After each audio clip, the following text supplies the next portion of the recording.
de las costumbres de la Iglesia Católica y de las costumbres de los maniqueos. Traductor, P. Teófilo Prieto, O.S.A. Libro segundo de las costumbres de los maniqueos. El sumo bien es por esencia el ser en sumo grado y uno.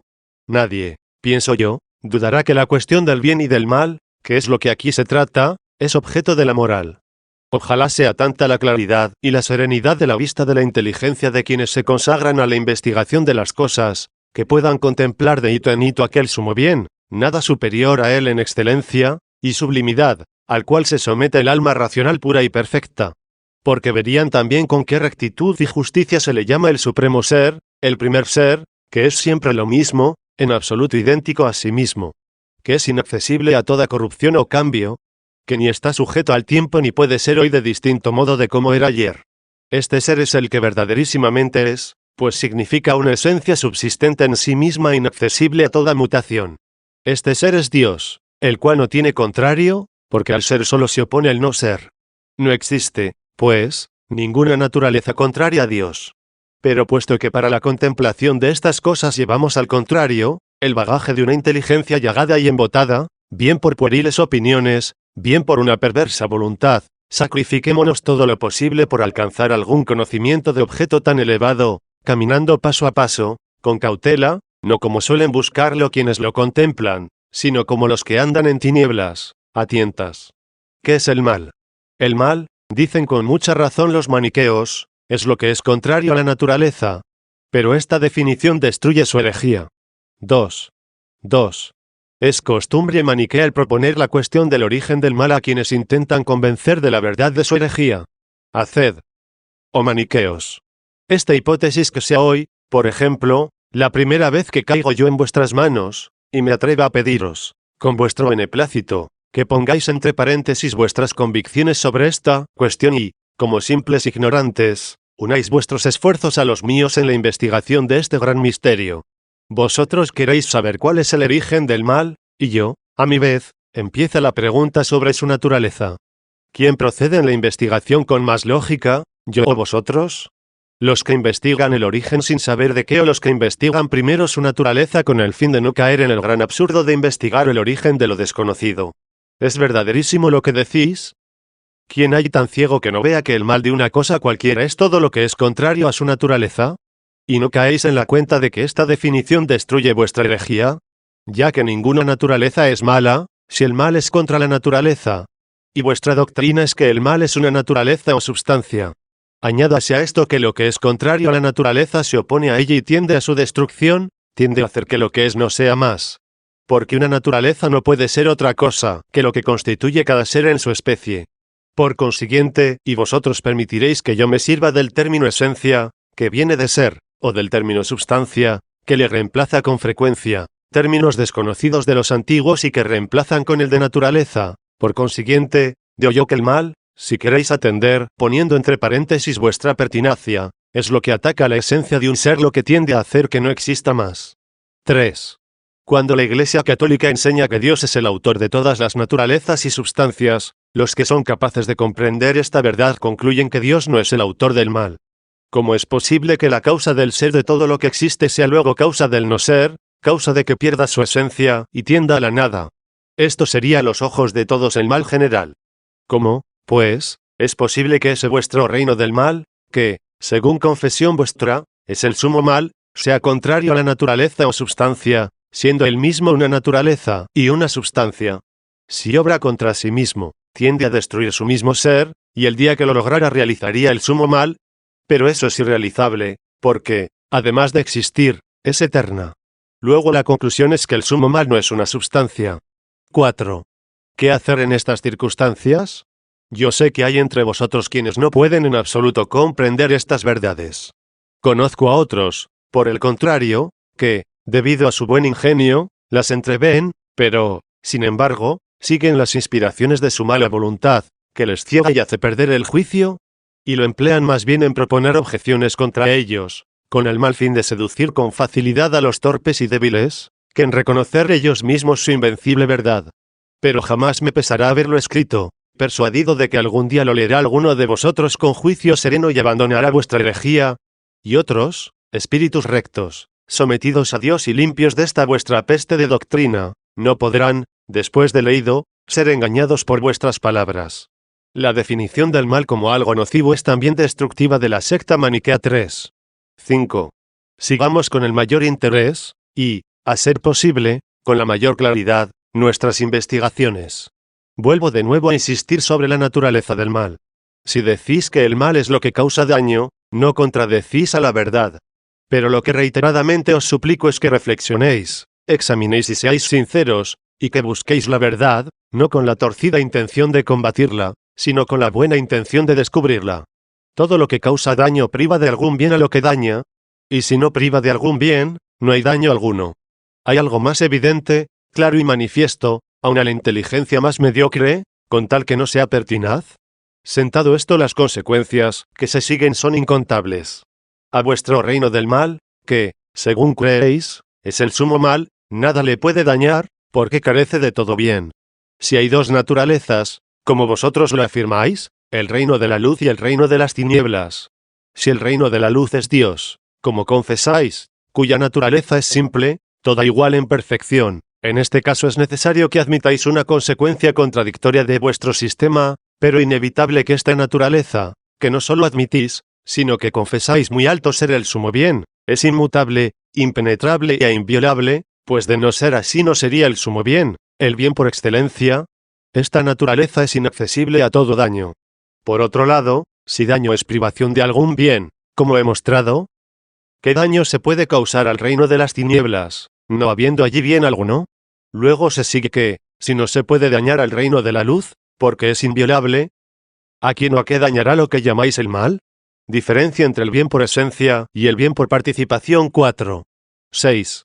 Pero, puesto que no podéis libraros de estas redes, fijad la atención en la sencillez y claridad de la doctrina católica. Esta distingue el bien que es en sumo grado y por sí mismo, esto es, por esencia y naturaleza, del bien que lo es por participación.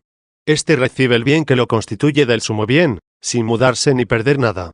Este bien por participación es la criatura, sujeto único capaz de deficiencias, de las que no puede ser Dios el autor, pues lo es de la existencia y, por decirlo así, de la esencia.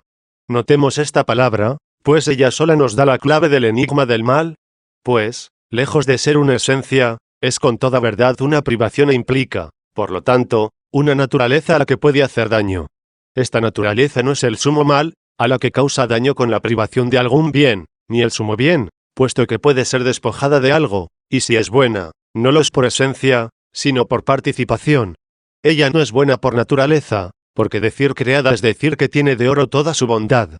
Dios solo es el sumo bien, y todo lo que ha hecho es bueno, pero no como Él. ¿Quién habrá tan insensato que sostenga que las obras son iguales al artista y las criaturas al creador?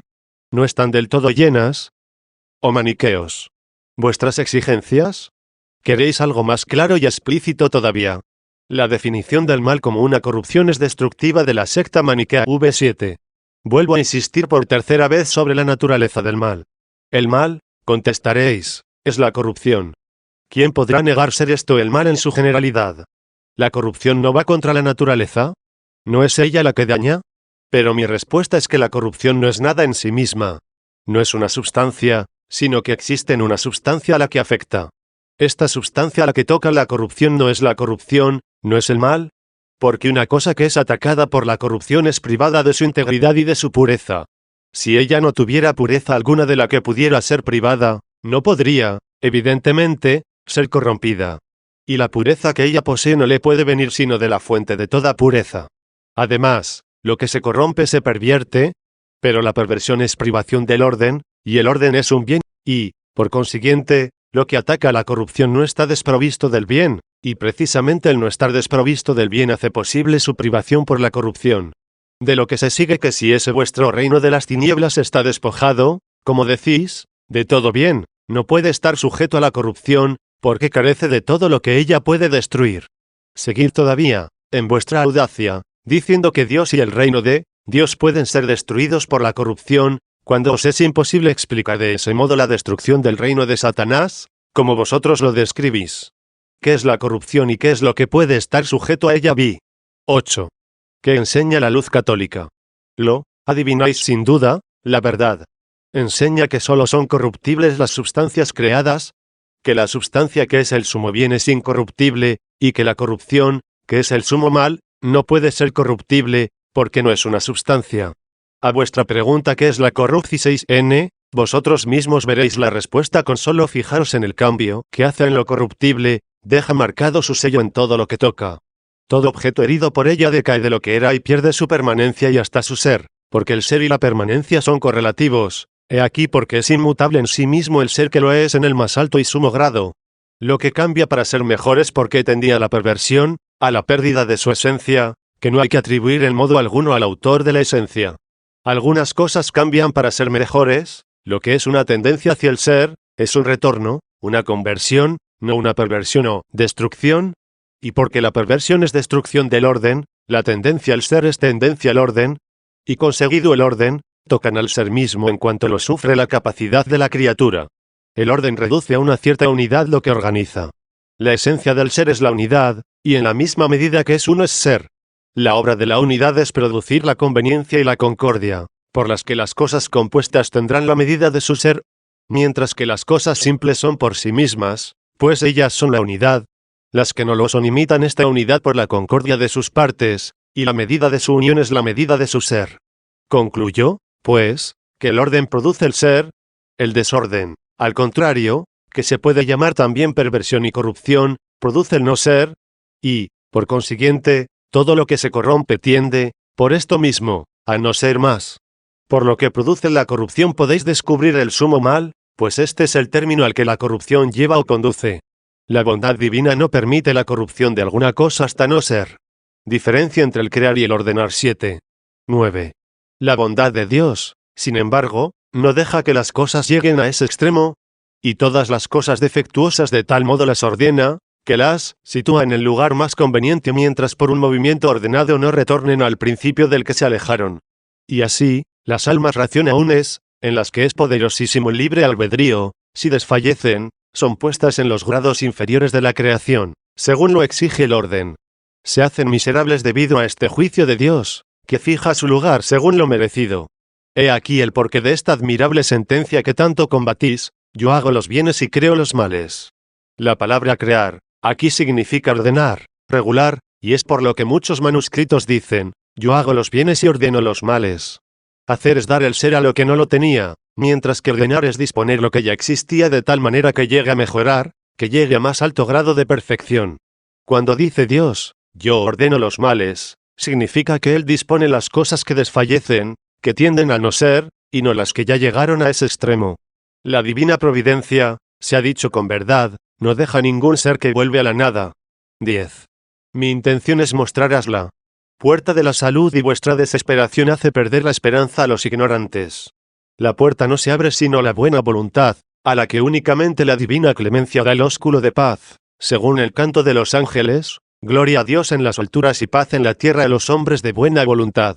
Es suficiente lo dicho para que observéis que esta disquisición religiosa acerca del bien y del mal no tiene más salida que esta: todo lo que existe recibe de Dios el ser, y su decadencia no es obra de Dios, sin que esto quiera decir que no esté dentro de la providencia divina, que le sitúa dentro del orden general. No sé qué más se puede hacer por vosotros, si aún no lo comprendéis. Lo único que se me ocurre es desmenuzar más y más lo dicho, mientras la piedad y la inocencia no levanten vuestra inteligencia a cosas mayores. El mal no es una substancia, sino un desorden contrario a la substancia 8.11.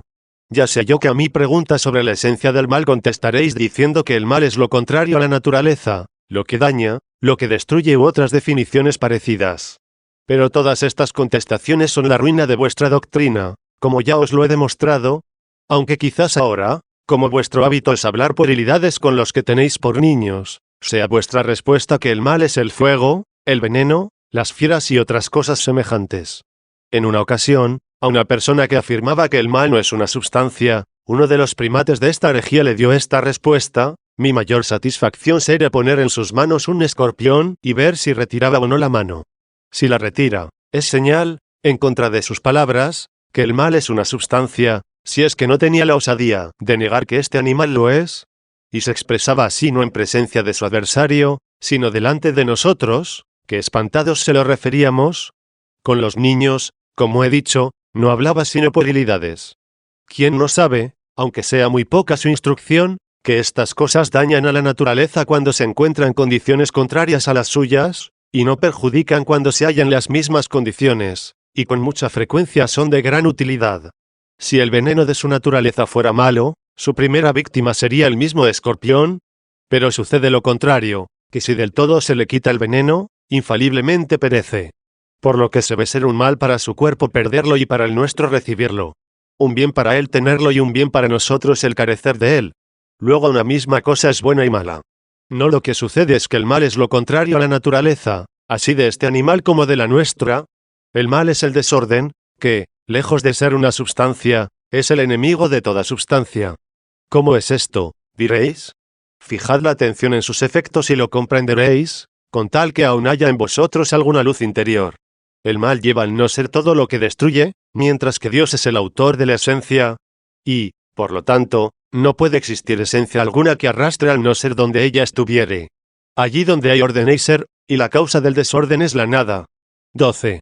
La historia refiere de una mala mujer ateniense, que se acostumbró a beber en pequeñas dosis la cantidad ordinaria de veneno que bebían los condenados a muerte, y consiguió no hacerle a ella perjuicio alguno.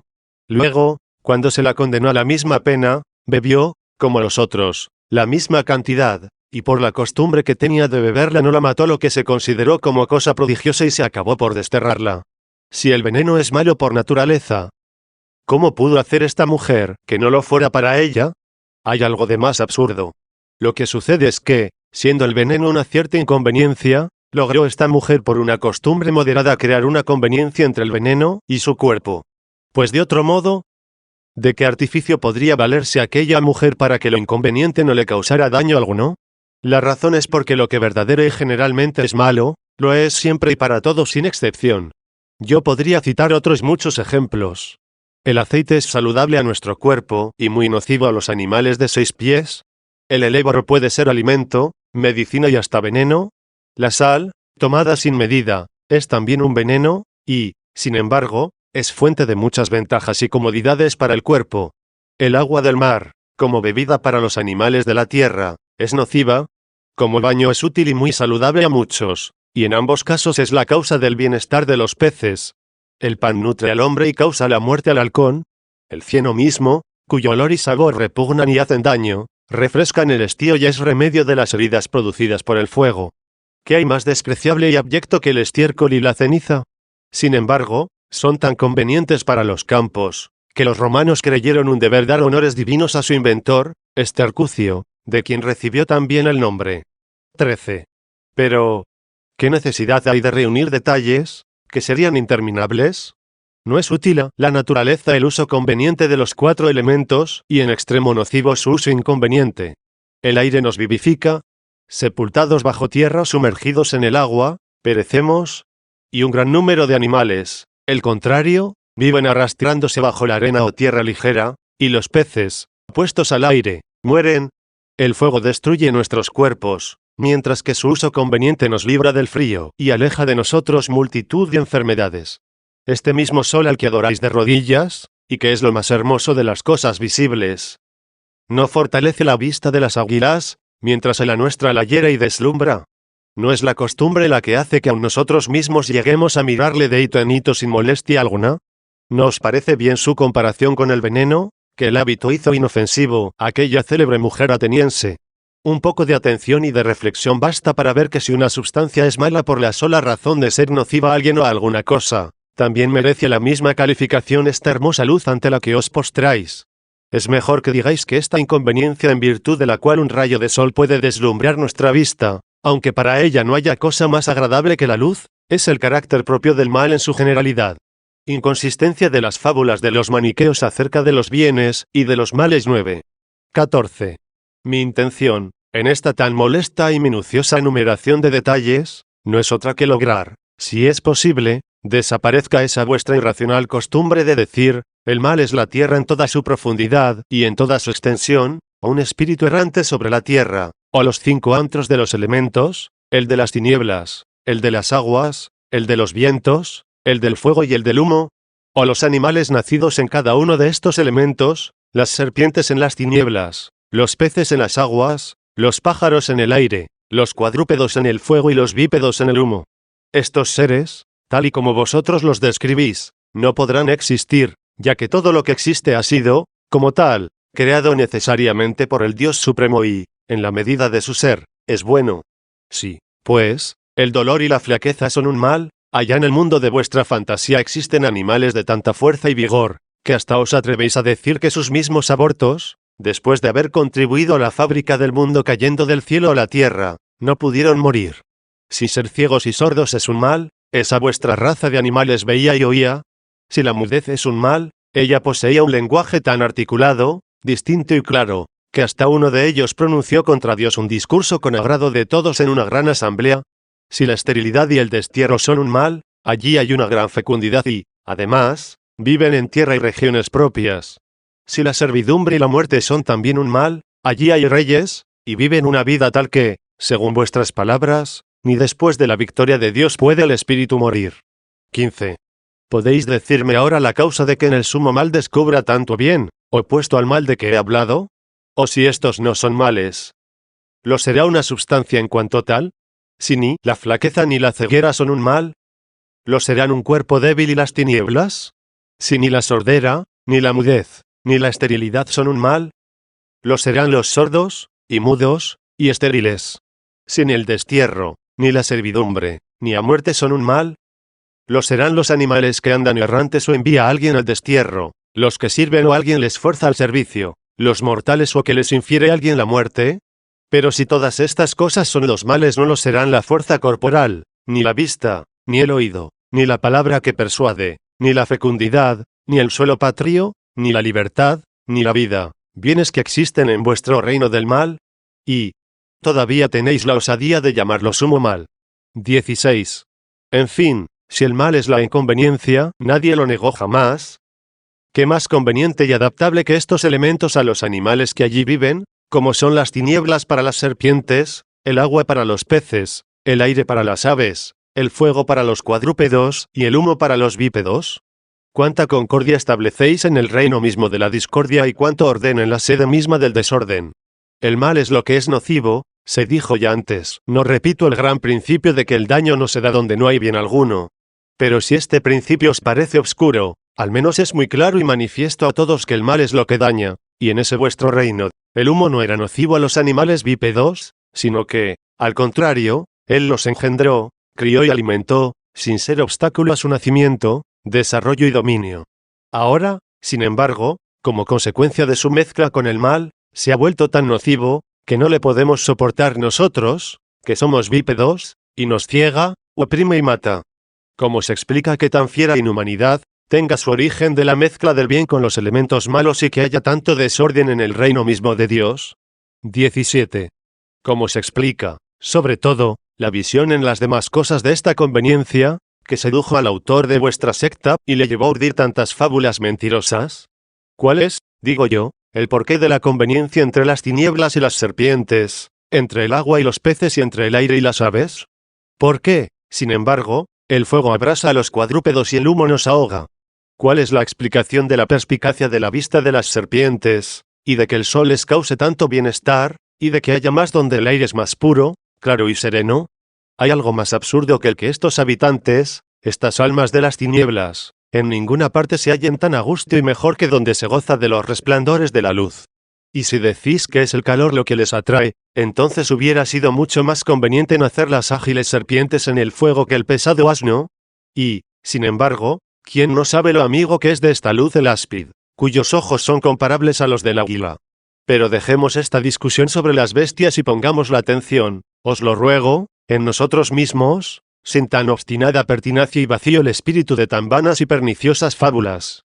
¿Quién creerá esta singular extravagancia de que en el reino de las tinieblas, sin ningún rayo de luz, los animales bípedos tengan tan perspicaz, viva, centelleante y extraordinaria vista, que en sus tinieblas vean, contemplen, admiren y busquen con pasión la luz purísima del reino de Dios, que tantos elogios os ha merecido y que, según vuestra secta, es tan visible a sus ojos? Y, por otra parte, ¿es creíble que la mezcla de la luz, del sumo bien, de Dios mismo, haya producido tanta debilidad e impotencia en nuestra vista, que no sea capaz de distinguir nada en las tinieblas, si de sufrir los rayos del sol, y fuera de ese reino nos veamos reducidos a andar a tientas buscando lo que otras veces veíamos? 18. Lo mismo se puede decir si la corrupción es un mal, que nadie lo duda. Entonces el humo no destruía a los animales y ahora sí. Y por no descender a detalles, que sería del todo inútil y muy largo, los animales tan exentos estaban libres de la corrupción, que aun los mismos sin aptitud para nacer, precipitados desde el cielo a la tierra, han podido no solo vivir y engendrar, sino hasta urdir una conjuración, conservando su antiguo vigor, y todo por ser concebidos antes de la mezcla del bien y del mal, y a consecuencia de la mezcla, los mismos animales nacidos de ellos son débiles en extremo y sucumben fácilmente a la corrupción. ¿Quién podrá soportar por más tiempo tales errores, a no ser quien o no lo ve o se muestra, por no sé qué increíble hábito y familiaridad con vosotros, insensible al peso abrumador de tantas razones? Los 3 sellos de la moralidad falsamente imaginados por los maniqueos X19. Lo dicho basta ya para ver en qué tinieblas y errores estáis sumergidos en la cuestión del bien y del mal en general. Vengamos ahora al examen atento de los 3 sellos de vuestra moral, de los que tan vanamente os jactáis y tanto pregonáis. ¿Qué sellos son estos? Son el de la boca, el de las manos y el del seno. ¿Qué sentido dais a esto? ¿Significa acaso que la pureza y santidad de un hombre está en la boca, en las manos y en el seno? ¿Qué diréis en el caso de que uno peque con los ojos, oídos y narices, o que hiera a uno con los pies o lo mate? ¿De dónde su culpabilidad? Pues no ha pecado ni con la boca, ni con las manos, ni con el seno. La palabra boca, decís, significa todos los sentidos radicados en la cabeza. La palabra manos, toda acción, y la palabra seno, toda pasión carnal. ¿De dónde proceden en este caso las blasfemias, de la boca o de las manos? Pues la blasfemia es una acción de la lengua. Si reducís todas las acciones a una sola categoría, ¿qué razón hay para unir la acción de los pies con la de las manos y separarla de la lengua? ¿Es, acaso, porque la lengua tiene una significación en sus palabras, que queréis desligar de la acción, que no la tiene? De manera que el sello de las manos sería, más bien, la abstención de toda acción mala, carente de significación. ¿Qué diréis cuando alguien comete una falta con algunos de sus manos, como puede tener lugar en la escritura con gestos significativos? Porque esto no es acción ni de la boca ni de la lengua, sino de las manos. Hay mayor locura que, siendo 3 los sellos, boca, manos y seno, se haga responsable a la boca de pecados que hacen las manos. Y si el sello de las manos significa la acción en general, ¿qué motivo hay para incluir en ella la de los pies y excluir la de la lengua? ¿No veis ahora las graves dificultades a que da lugar el apetito de novedad, sobre todo cuando lleva además, como en este caso, el sello del error? Porque estos 3 sellos, cuya división pregonáis como una novedad, no son en modo alguno el medio de purificación de todos los pecados. El sello de la boca en los maniqueos es un conjunto de blasfemias contra Dios. 11. 20. Tenéis libertad para hacer todas las distinciones que os plazcan y para pasar en silencio todo lo que os venga bien. Y redúzcase la discusión únicamente a lo que tanta costumbre tenéis de pregonar como una novedad. Es propio del sello de la boca la abstención de toda blasfemia. Esta consiste en hablar mal de los buenos. Y de aquí la opinión generalmente admitida de que la blasfemia son palabras malas contra Dios. Porque de la bondad de los hombres se puede dudar, así como de la de Dios nunca. ¿A qué quedará reducido el tan decantado sello de la boca, si la razón os constriñe a confesar que nadie dice contra Dios peores cosas que vosotros? Porque la verdad es así, existe una razón, no abstrusa y difícil, sino clara, y evidente a todo entendimiento y, además, invicta, y tanto más cuanto que a nadie se le puede ocultar que nos mueve con fuerza irresistible a confesar que Dios, a quien no puede tocar indigencia, debilidad ni miseria alguna, es incorruptible, inmutable e inviolable. El conocimiento de estas verdades está tan comúnmente arraigado en toda alma racional, que basta solo pronunciarlas para arrancar vuestro consentimiento. 21. Sin embargo, cuando comenzáis el recitado de vuestras fábulas, víctimas de una increíble ceguera, queréis convencer a otros, tan ciegos como vosotros, que Dios es corruptible, sujeto al cambio, a la alteración y a la indigencia, así como también a la debilidad y a la miseria.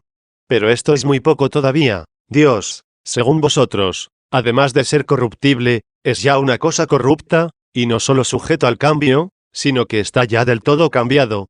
Es poco ser capaz de la indigencia, es ya pobre, y cuando se dice que puede de estar sujeto a la debilidad y a la miseria, no se dice todo, pues además es ya débil y miserable. Vosotros decís que el alma es Dios o una parte de Dios. En verdad que no comprendo que una parte de Dios no sea realmente Dios.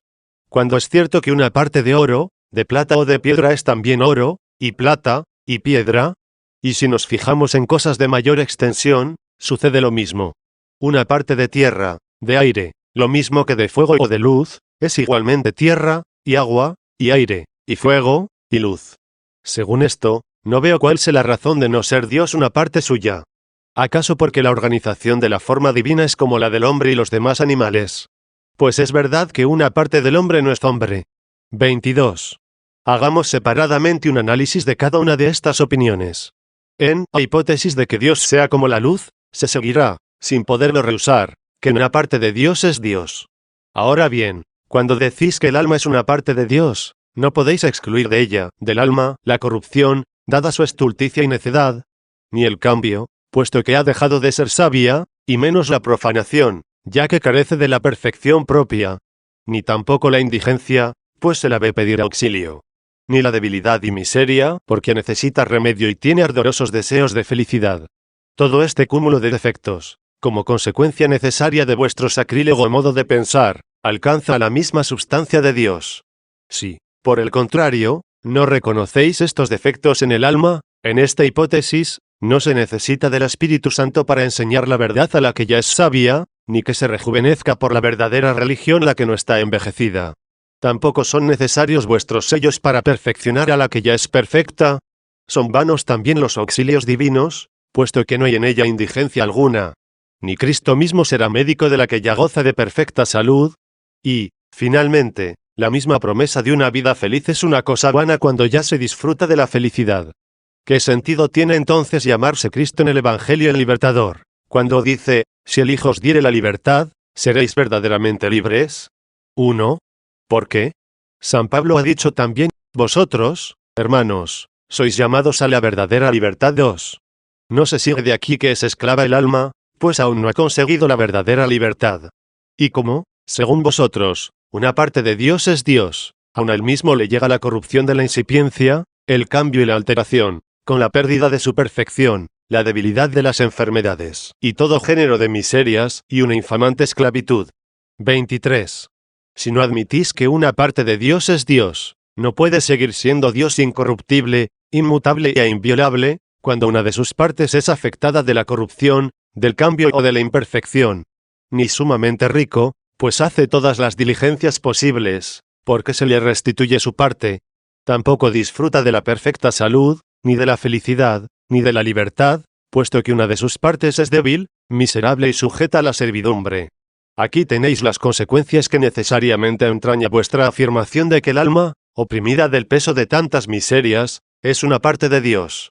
Cuando purifiquéis vuestra secta de todos estos errores, y de otros parecidos, entonces, y solo entonces, estará limpia vuestra boca de blasfemias.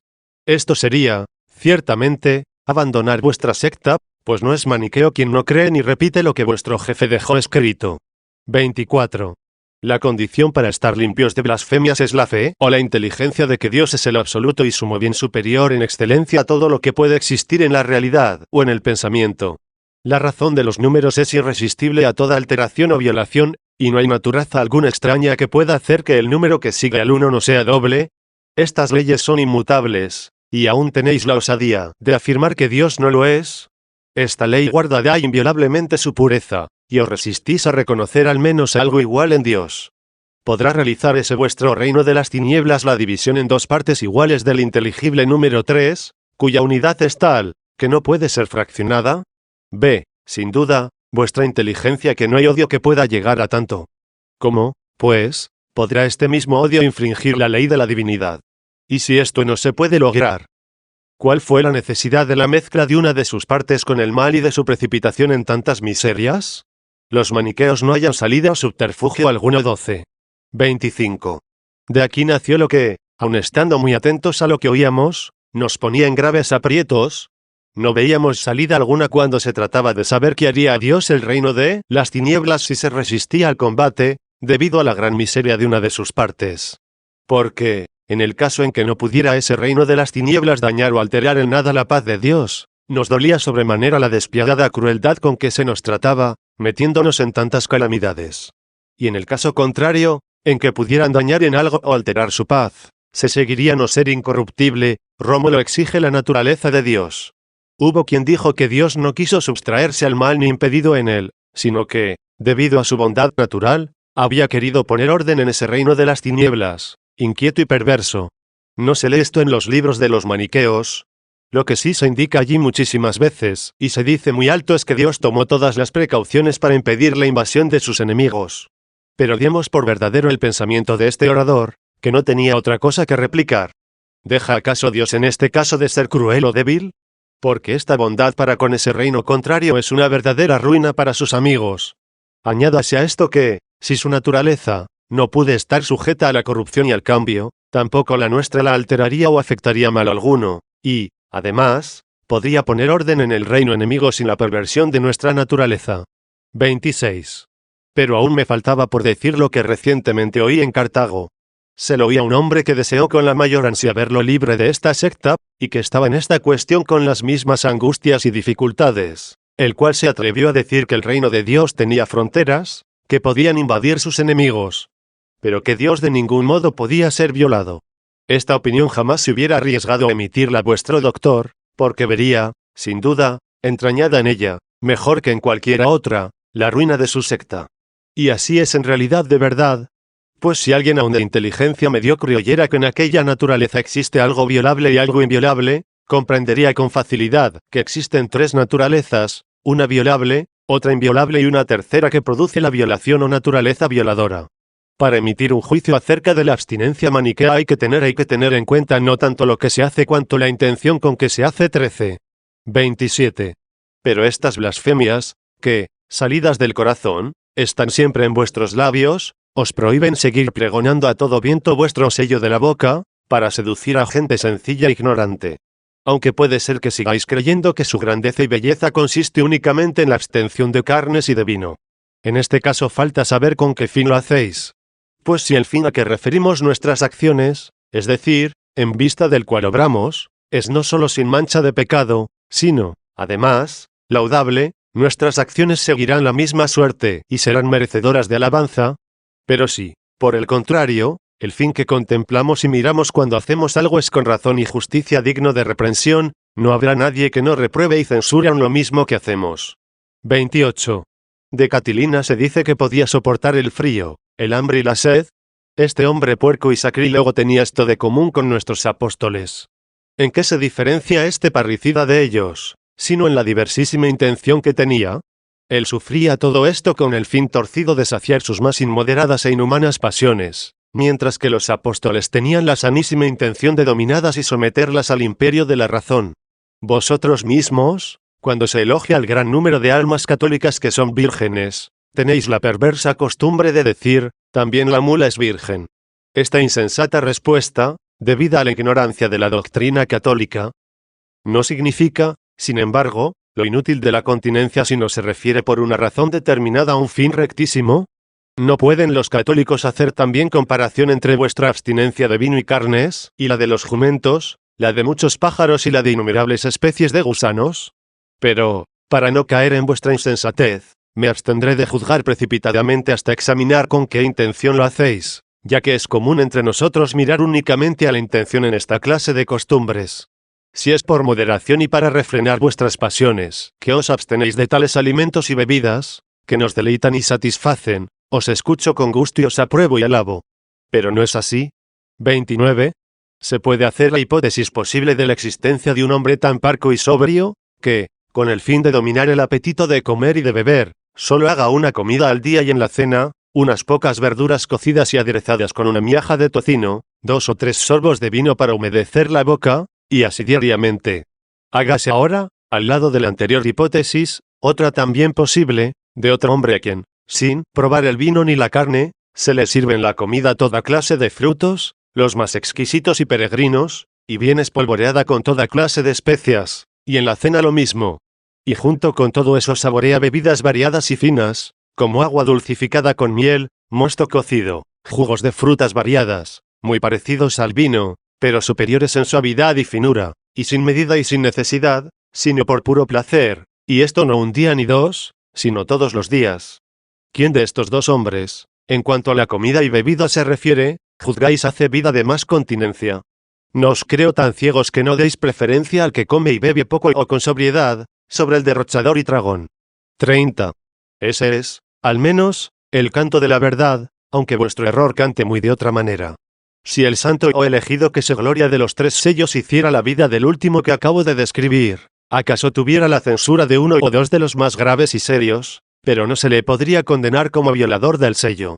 Si, por el contrario, este mismo santo o elegido viene a cenar una sola vez con el hombre de la primera hipótesis, y se untare un poco los labios con una miaja de tocino o comiera un trozo pequeño de jamón, y refrescara la boca con un sorbo de vino desvirtuado, por la autoridad de vuestro fundador, no sin admiración, pero a la vez con vuestro consentimiento, se le juzgará como violador del sello y, como tal, condenado al infierno.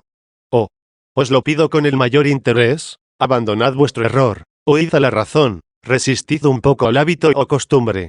¿Se puede pensar algo de mayor locura y perversidad? ¿Es posible decir o pensar mayor insensatez, que al hombre que tiene el vientre tan lleno de setas, arroz, trufas, pasteles, pimienta y otras especias, que se gloria de eructar a todo eso, y así todos los días, no se le juzgue violador de los 3 sellos, es decir, de la regla de la santidad, mientras que a ese mismo que no come más que legumbres mal aderezadas y en cantidad apenas suficiente para las necesidades de su cuerpo, y no bebe más de 3 sorbos de vino desvirtuado en gracia de la salud, por una sola vez que pasa de aquellos banquetes a esta frugalísima comida, ¿se le preparan tan ciertos castigos? 3 causas hacen laudable la abstinencia de ciertos manjares. 14. 31. Pero es que dice el apóstol, es bueno, hermanos, no comer carne ni beber vino. 3. Como si alguien de los nuestros negara la bondad de este consejo. Lo que hay que tener presente son los motivos de que ya hice mención y están expresados en estas palabras: no os cuidéis de las concupiscencias de la carne. En 4, o bien las que el mismo apóstol San Pablo indica luego, como, por ejemplo, refrenar la gula, que suele hacerse más rabiosa e inmoderada con estas cosas, no escandalizar a los hermanos, o evitar que los débiles hagan actos de idolatría. En la época que escribía esto el apóstol se vendía en el mercado mucha carne, ofrecida a los ídolos, y se hacían libaciones a los falsos dioses de los gentiles, y por eso muchos hermanos aún no fuertes y bien instruidos en la fe, que tenían obligación de acudir al mercado, preferían abstenerse de la carne y del vino a caer, sin saberlo, en lo que creían una comunicación con los ídolos. Otros más instruidos y fuertes en la fe, despreciaban estas creencias con más seguridad, pues sabían que un alimento no podía manchar sino por una mala conciencia, como lo dice la palabra del Señor, no mancha al alma lo que entra por la boca, sino lo que sale de ella. 5. Sin embargo, tenían presente la flaqueza de los hermanos, que les llevaba a abstenerse de estas cosas, para no serles ocasión de escándalo. Esto no es una simple conjetura, es un hecho consignado en las mismas epístolas de San Pablo. Cuando legáis estas palabras, es bueno, hermanos, no comer carne ni beber vino. 6. ¿Por qué no completáis el pensamiento del apóstol con lo que sigue, ni hacer nada que pueda ofender, o escandalizar, o debilitar a vuestro hermano? ¿No indica esto último el fin por el que el apóstol lo preceptúa? 32. Esta doctrina está bien clara en multitud de pasajes aducidos ya en el libro anterior y en muchísimos otros que faltan por aducir, y que confieso es muy largo y pesado transcribirlos aquí todos. Pero, en vista del interés de los que no leen ni estudian sino con mucha indolencia las santas escrituras. 7, me veo obligado a transcribir el texto todo íntegro. Recibid con caridad al débil todavía en la fe, sin disquisiciones con él sobre su modo de pensar. Hay quien cree que le es permitido comer de todo, mientras que el débil cree que solo legumbres. El que come de todo no desprecia al que no come, y éste, a su vez, no tenga en menos al que come, pues Dios tiene providencia de él. ¿Quiénes sois vosotros para condenar al siervo de otro? Si cae o queda en pie, esto mira a su Señor. Pero quedará, sin duda, en pie, pues poderoso es el Señor para sostenerle. No falta tampoco quien, además, distingue de días, y a otro, sin embargo, todos le parecen lo mismo, que siga cada cual su manera o modo de pensar. El que distingue los días, y lo mismo el que come de todo que el que se abstiene, lo hacen con el fin de agradar al Señor y, además, le dan por ello las gracias. Porque ninguno de nosotros vive ni muere para sí mismo, pues, bien se viva o bien se muera, es para el Señor para quien se vive o se muere, y, lo mismo vivos que muertos, somos siempre del Señor.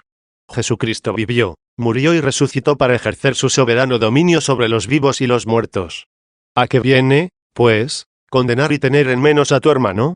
Todos nos presentaremos ante el tribunal de Jesucristo, conforme a lo que está escrito: yo juro por mí mismo, dice el Señor, que toda rodilla se doblará en mi presencia, y toda lengua confesará que yo soy Dios.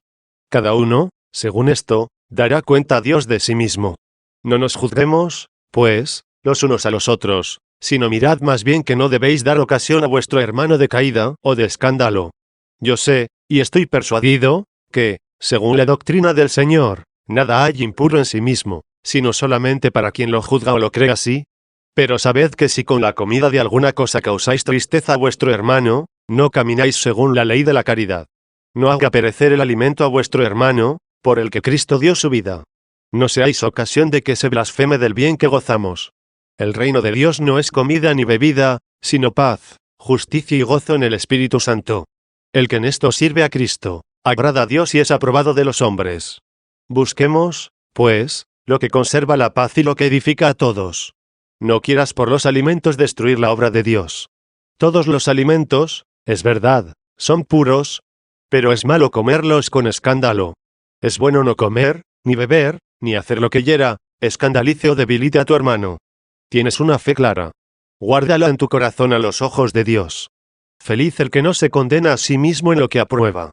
Pero el que duda si puede o no comer de un manjar y, con todo, se decide a ello, es condenado porque no obra según su fe, porque todo lo que se hace contra la fe es pecado. Deben los más fuertes soportar las debilidades de los enfermos, y no buscar su propia satisfacción. Trate cada uno de agradar a su hermano en todo lo que es bueno y edifica, pues Jesucristo no buscó nunca sus propias satisfacciones. 8:33. Aparece muy claro que la prohibición del apóstol, a los más firmes en la fe, de las carnes y del vino tenía como finalidad evitar el escándalo de los más débiles, no atemperándose a su debilidad, y la ocasión de que creyesen que los mismos que, debido a su fe más robusta, juzgaban limpios todos los alimentos, servían a los ídolos, rehusando abstenerse de tales manjares y bebidas. Este mismo pensamiento es expresado por San Pablo en lo que escribe a los Corintios, en lo que se refiere a los alimentos sacrificados a los ídolos. Sabemos que el ídolo no es nada en el mundo y que no hay más que un solo Dios. Porque, aunque haya muchos a quienes se les llame dioses, ya en la tierra, ya en el cielo y de este modo sean muchos los dioses y muchos los señores, sin embargo, para nosotros no hay más que un solo Dios, que es el Padre, de quien todo tiene su origen y que nos ha hecho para Él, y un solo Señor, Jesucristo, por quien todo ha sido hecho y por quien somos nosotros todo lo que somos.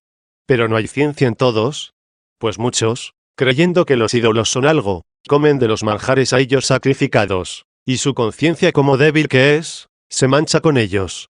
El alimento no nos recomienda delante de Dios. Pues ya comamos, ya nos abstengamos, no somos más ni menos en la presencia del Señor. Guardaos, sin embargo, de que esta vuestra libertad no sea para los más débiles y enfermos ocasión de pecado. Si alguien de los poco instruidos viere a alguno de los más sabios sentarse a la mesa en el altar de los ídolos, ¿no sería esto para él un aliciente para hacer lo mismo? Y entonces vuestra conciencia sería ocasión de la pérdida del hermano, por quien Cristo dio su vida. Y ya sabéis que pecar de esta suerte contra vuestro hermano, y herir su conciencia todavía débil es pecar contra Jesucristo. Por lo tanto, si mi alimento escandaliza a mi hermano, jamás comeré carne, con el fin de no escandalizar. 9:34. En otro pasaje, el mismo apóstol añade: es que con esto quiero decir que lo sacrificado a los ídolos tenga alguna virtud o sea alguna cosa. Lo que digo es que los paganos sacrifican a los demonios, y no a Dios, y por eso no podéis beber el cáliz del Señor y el cáliz de los demonios, y ni podéis tomar parte en el altar del Señor y en el altar de los demonios. ¿Es que queremos irritar y herir los celos del Señor? ¿Somos acaso más fuertes que Él? Todo me es permitido, sí, todo me es permitido, pero no todo conviene ni edifica. No busque nadie su propio interés, sino el interés de los demás. Podéis comer de todo lo que en el mercado se vende sin escrúpulo alguno de conciencia, pero si alguien os dijere, esto es sacrificado a los ídolos, absteneos de comerlo, en atención al que os lo indica y a la conciencia. Me refiero a la conciencia del otro, no a la vuestra. ¿Porque mi libertad ha de ser juzgada por la conciencia de otro? Si lo que como lo hago con acciones de gracias, no hay razón para que se hable mal de mí por una cosa por la que doy gracias a Dios. Pues ya sea que comáis, ya sea que bebáis, ya sea que hagáis otra cosa, hacedlo todo a la mayor honra y gloria de Dios. No escandalicéis ni a judíos, ni a gentiles, ni a la iglesia de Dios, como yo, que no pretendo otra cosa sino agradar a todos en todo, sin buscar nunca mi utilidad, sino la utilidad de todos, con el fin de que todos se salven. Sed mis imitadores, al modo como yo mismo lo soy de Cristo. 10. 35. Toda esta doctrina muestra bien a las claras con qué intención debe abstenerse de carnes y de vinos. Esta intención es triple: la represión de la delectación que hay de ordinario en estos alimentos y bebidas, en las que se llega a veces hasta la embriaguez, la ayuda a la enfermedad de los débiles por los sacrificios y libaciones hechos a los ídolos, y, finalmente, por algo aún más loable todavía, que es la práctica de la caridad, respectando la conducta de los débiles, que se abstienen de estos alimentos. Vosotros juzgáis que todas las carnes son impuras, en contra del apóstol 11, que toda juzga limpio, si no es para el que las come contra su conciencia. Lo que yo creo es que a vosotros os manchan por el hecho de que las juzgáis impuras o inmundas. Son palabras de San Pablo: creo y confío en el Señor Jesús, que nada es común en sí mismo y, al contrario, todo es común para el que así lo juzga. La palabra común todos saben que significa impuro y manchado. Pero, ¿no es de necios tratar en serio de las Escrituras con vosotros, que entontecéis la razón con toda clase de promesas y con irracional osadía y pertinacia pretendéis sostener que estos libros, recomendados por toda la autoridad de la religión, están falsificados con falsas adiciones? Os reto a que me probéis por la razón cómo manchan las carnes a los que las comen sin escándalo alguno, ni con falsa conciencia ni con apetito desordenado. ¿Por qué prohíben los maniqueos comer carne? 15. 36. Es preciso, ante todo, conocer la razón total de esta supersticiosa abstinencia, la cual está concebida en los siguientes términos: una parte de Dios se mezcló con la substancia del mal para refrenarle y reprimir su sumo furor. Son palabras de vuestro doctor. Y de la mezcla de ambos, la del bien y la del mal, está formado el mundo. Mas la parte divina tiende sin cesar a purificarse de toda la substancia del mundo y a remontarse a su propia esfera. Pero en su salida de la tierra y tendencia hacia el cielo se precipiten los árboles, cuyas raíces radican en la tierra, y así fecundiza y vigoriza y es causa del desarrollo de toda clase de hierbas y arbustos. De esto se nutren los animales, que, al juntarse, atan a la carne aquella parte o miembro divino, y le hacen torcer de su ruta segura, y le detienen y enredan en toda clase de errores y aflicciones. Cuando los alimentos preparados con esta clase de plantas y de frutos se destinan a los santos, o lo que es lo mismo, a los maniqueos, con su castidad, plegarias, oraciones y salmos, separan todo lo que hay en ellos de claridad y de divinidad, lo purifican, es decir, lo perfeccionan totalmente, y, desligado de toda suciedad, vuela sin dificultad a su propio reino. Por eso, a un pobre que ande de puerta en puerta pidiendo limosna y no sea de vuestra secta, prohibís que se le dé pan, frutos y aun agua, que es bebida tan ordinaria, por temor de que la parte divina, mezclada en estas cosas, se le cierra el camino de retorno debido a la mancha de los pecados de este pobre mendigo. 37. La carne, según vosotros, no es más que un amasijo de sordideces. ¿Es doctrina vuestra que se desliga algo de la parte divina cuando se recogen las plantas y los frutos? Cuando se los machaca, o muele, o cuece, o muerde, o come, todo lo cual les hace sufrir? También cuando los animales se mueven, bien sea retozando, bien en los ejercicios de adiestramiento, bien cuando se les utiliza para el trabajo, o bien cuando hacen alguna otra cosa. Y, finalmente, durante el sueño, cuando se verifica en el cuerpo, con el calor interior, lo que se llama la digestión. Puesta totalmente en libertad la parte divina en todas estas circunstancias, del resto, que es lo más sórdido y sucio, se forma la carne por medio de la generación. En el hombre, sin embargo, esta carne se une a un alma de buena índole, porque en las circunstancias señaladas no se ha desligado totalmente de ella el elemento divino. Pero, cuando llega a su separación total de la carne, el resto no es otra cosa que un amasijo de inmundicias, y el alma de quienes las comen queda sucia y sórdida. Revelación de los más monstruosos misterios maniqueos. 16. 38. Obscuridad de las cosas y de la naturaleza, cuánta falsedad encubres. ¿Quién hay que, ignorante de las causas de la naturaleza y privado, además, de la más pequeña luz de la verdad, no se deje seducir por los fantasmas corpóreos sino juzgue verdadera toda esa realidad, precisamente porque no aparece, pero que se la reviste de ciertas imágenes de las cosas visibles y se la expresa y describe con estilo tan brillante? Esta turbamulta y gran grey humana, así se llama a estos hombres, se libra de tan groseros errores, no tanto por el razonamiento cuanto por el temor religioso. Por lo cual será tal el empeño que ponga en rebatirlos, que bastará una sencilla exposición para que no solo el juicio de los prudentes los repruebe, sino hasta las inteligencias más comunes vean su gran falsedad y mentira. 39. Lo primero que os exijo es la explicación de la existencia de ese algo no sé qué de divino en el trigo, legumbres, coles, flores y frutas. La explicación es el brillo del color, el perfume de los olores y la suavidad de los sabores. Las cosas putrefactas, al contrario, en las que no existe nada de esto, muestran bien a las claras que se les ha ido todo este bien.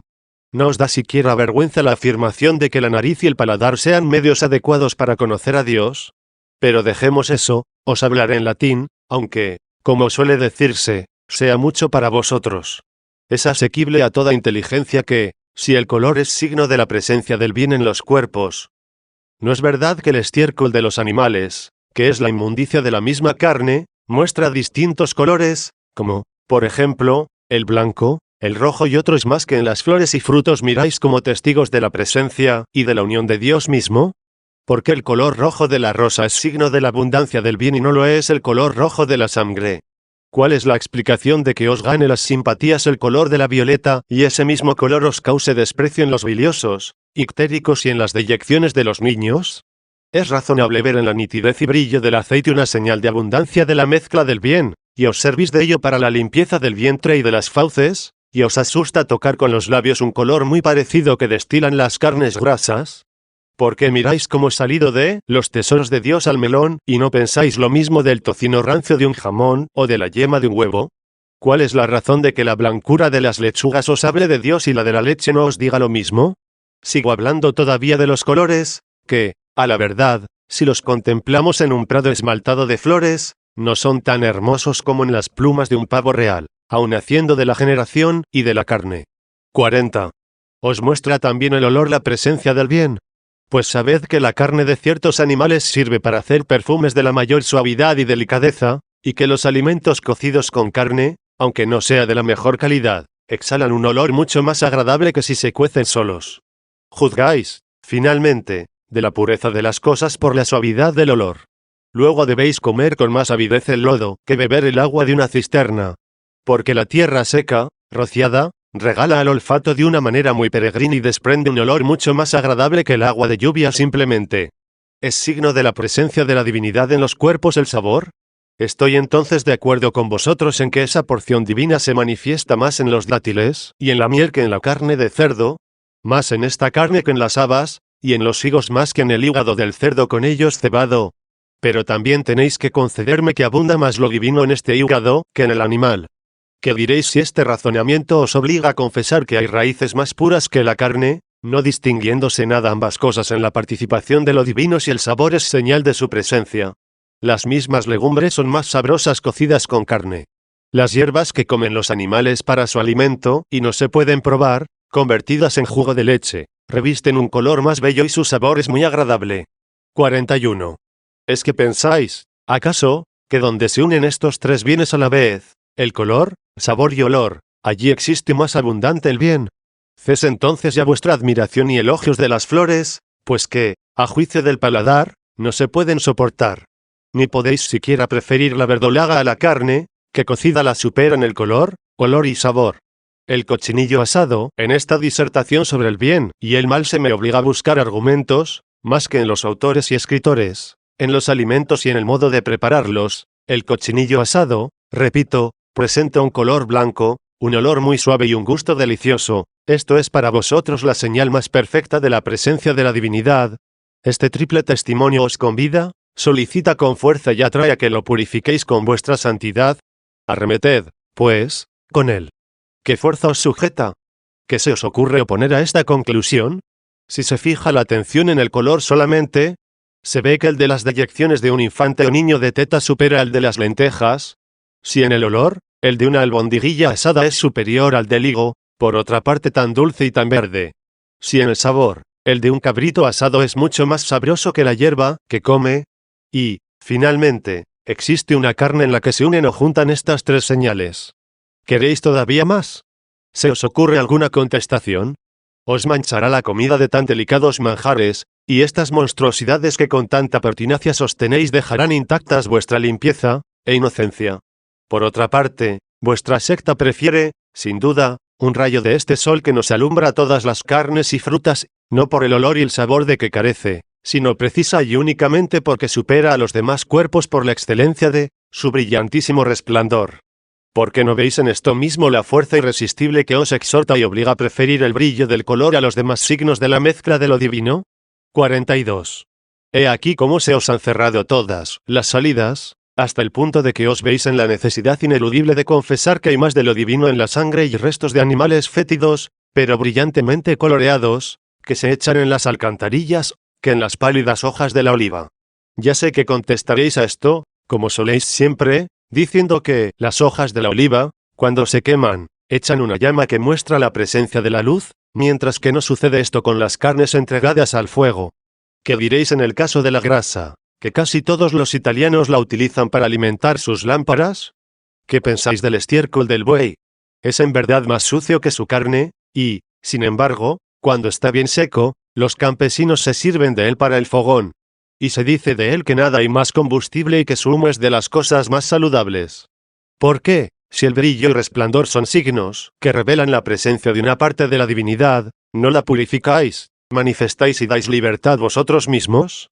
Pues esta parte divina reside principalmente en las flores, no hablo de la sangre, ni de lo que se halla en la carne, o en todo lo que es parecido a ella, y las flores no podéis ponerlas en los banquetes, y aunque os alimentarais de carne, no usaríais en vuestras comidas las escamas de los peces, ni ciertos gusanos y moscas que en las tinieblas brillan con una luz o resplandor muy peculiar. 43. ¿Qué subterfugio os queda, sino decir que para descubrir la presencia de lo divino en los cuerpos no son jueces idóneos ni los ojos, ni el olfato, ni el gusto? Una vez puestos estos sentidos entre paréntesis, ¿qué razón alegaréis cuando decís que existe mayor participación de Dios en las plantas que en la carne, o que en absoluto hay en las plantas algo de lo divino? ¿Es acaso la belleza lo que os mueve, no la que consiste en la suavidad de los colores, sino la que resulta de la armonía de las partes? Ojalá fuera esto verdad. Porque no tendrías jamás la osadía de comparar árboles torcidos con los cuerpos de los animales, cuya forma resulta de una simetría perfecta entre sus miembros. Mas si os halaga el testimonio de los sentidos, que es lo que sucede a quienes no pueden por la inteligencia conocer las esencias de las cosas, ¿cómo demostrar que, debido a la acción del tiempo y a ciertas trituraciones, se va o sale de los cuerpos la substancia del bien, que es lo mismo que irse Dios de allí y emigrar de un lugar a otro? Pero esto es el colmo de la locura, máxime no justificando vuestro modo original de pensar por señal o indicio alguno. Muchos frutos cogidos de los árboles o arrancados de la tierra mejoran si se deja transcurrir algún tiempo antes de comerlos, como los puerros, achicorias, lechugas, uvas, manzanas, higos y ciertas peras, y muchos adquieren, además, un color más agradable si no se comen al cogerlos, y son más saludables al cuerpo, y el paladar siente o experimenta un perfume más exquisito. Pero estas ventajas y esta suavidad no existirían si, como decís, estas frutas estuvieran más vacías de la bondad o del bien en la medida del tiempo de su separación de la tierra, que es como su madre. La carne misma de los animales sacrificados el día anterior es más saludable y de mejor sabor. Cosa extraña, según vuestra secta, ya que con el tiempo se produce una mayor exhalación de la sustancia divina. 44. ¿Quién no sabe que el vino añejo es más puro y mejor y que, lejos de trastornar el sentido por la intensidad de su perfume, como pensáis, es muy útil para fortalecer el cuerpo si se usa con la moderación que es necesaria en todas las cosas? El mosto nuevo, al contrario, produce rápidamente efectos perniciosos, casi al momento de estar en la cuba y empezar a fermentar. A quienes lo contemplan desde arriba para observarlo les causa un mareo, que les hace caer, y si no acuden a tiempo en su ayuda, acaba con ellos. Y en cuanto a la salud se refiere, ¿quién ignora la inflación y tensión muy nocivas que produce en el cuerpo? La explicación de estos inconvenientes será que encierran sí mayor suma de bien, y al vino añejo, debido a la pérdida de una gran parte de la sustancia divina, carece de tales inconvenientes. Es absurdo que digáis esto vosotros, que juzgáis de la presencia de Dios en los cuerpos por las sensaciones de la vista, olfato y gusto. ¿Qué mayor perversión del juicio puede haber que mirar al vino como la hiel de los príncipes de las tinieblas y no abstenerse, sin embargo, de comer las uvas? ¿Hay más hiel cuando el vino está encerrado en la cuba que cuando aún está en las uvas? Si el fruto, sazonándose más, con el tiempo pierde el bien que tenía. ¿Por qué los racimos colgados y cubiertos son más suaves, dulces y saludables? El vino mismo es más limpio, de más brillo y más saludable subtraído a la luz, perdiendo la sustancia que puede hacerlo bueno. 45. ¿Qué decir de los árboles y de su ramaje, que con el tiempo se secan y, sin embargo, no podéis decir que se vuelvan peores? Desaparece lo que produce el humo, y lo restante da esa llama de brillo que tanto acariciáis, y que es prueba que el bien es más puro en el árbol seco que en el verde. De lo cual se sigue este dilema, que os atenaza fuertemente, o negáis que la parte de Dios sea mayor en la llama pura que la envuelta en humo, y se sigue la destrucción de toda vuestra doctrina, o confesáis que los árboles cortados o arrancados de raíz, cuanto más tiempo se conservan, dejan escapar con más abundancia la naturaleza del mal que la del bien. Concedido esto, la conclusión será que de los frutos recogidos se puede escapar mayor abundancia de mal y en las carnes puede quedar mayor abundancia de bien. Baste lo dicho del sujeto tiempo. 46. Si la agitación, maceración y la acción de restregar unos objetos con otros son ocasión de que se vaya la naturaleza divina, otros objetos semejantes que mejoran con el movimiento os arguyen de falsedad. Así, por ejemplo, cierto jugo de la cebada es una bebida que tiene mucho de parecido con el vino, y mejora cuando se lo mueve o agita. Y se da el hecho que merece señalarse, esta bebida emborracha con muchísima facilidad y rapidez, y nunca le disteis calificación de hiel de los príncipes. La harina, mezclada hábilmente con un poco de agua, se endurece algo, y con el movimiento mejora, y sucede, además, un fenómeno, al parecer muy contrario y absurdo, que, subtraída la luz, blanquea más. El que fabrica pasteles agita la miel hasta darle cierto brillo y un sabor más dulce y agradable. Dad, si podéis, una explicación de esto, si es que el bien se va de allí. Si es de vuestro agrado probar la presencia de Dios, no solamente por los sentidos de la vista, olfato y gusto, sino también por las delicias del oído. Es sabido que la carne suministra abundancia de nervios y de huesos, con que se fabrican las cítaras y flautas. Y para darles sonoridad se les deseca, restriega y retuerce lo mejor que sea posible. Como veis, la misma dulzura de la música, que, según vosotros, es de origen celestial, tiene, según nosotros, su origen en las sordideces de las carnes muertas, desecadas con el tiempo, bien restregadas y bien afinadas, por la torsión. No son, sin embargo, estas operaciones las que hacen que se vaya la sustancia divina de las cosas vivas y de las sometidas a la cocción. ¿Por qué, pues, los cardos cocidos no son nocivos a la salud?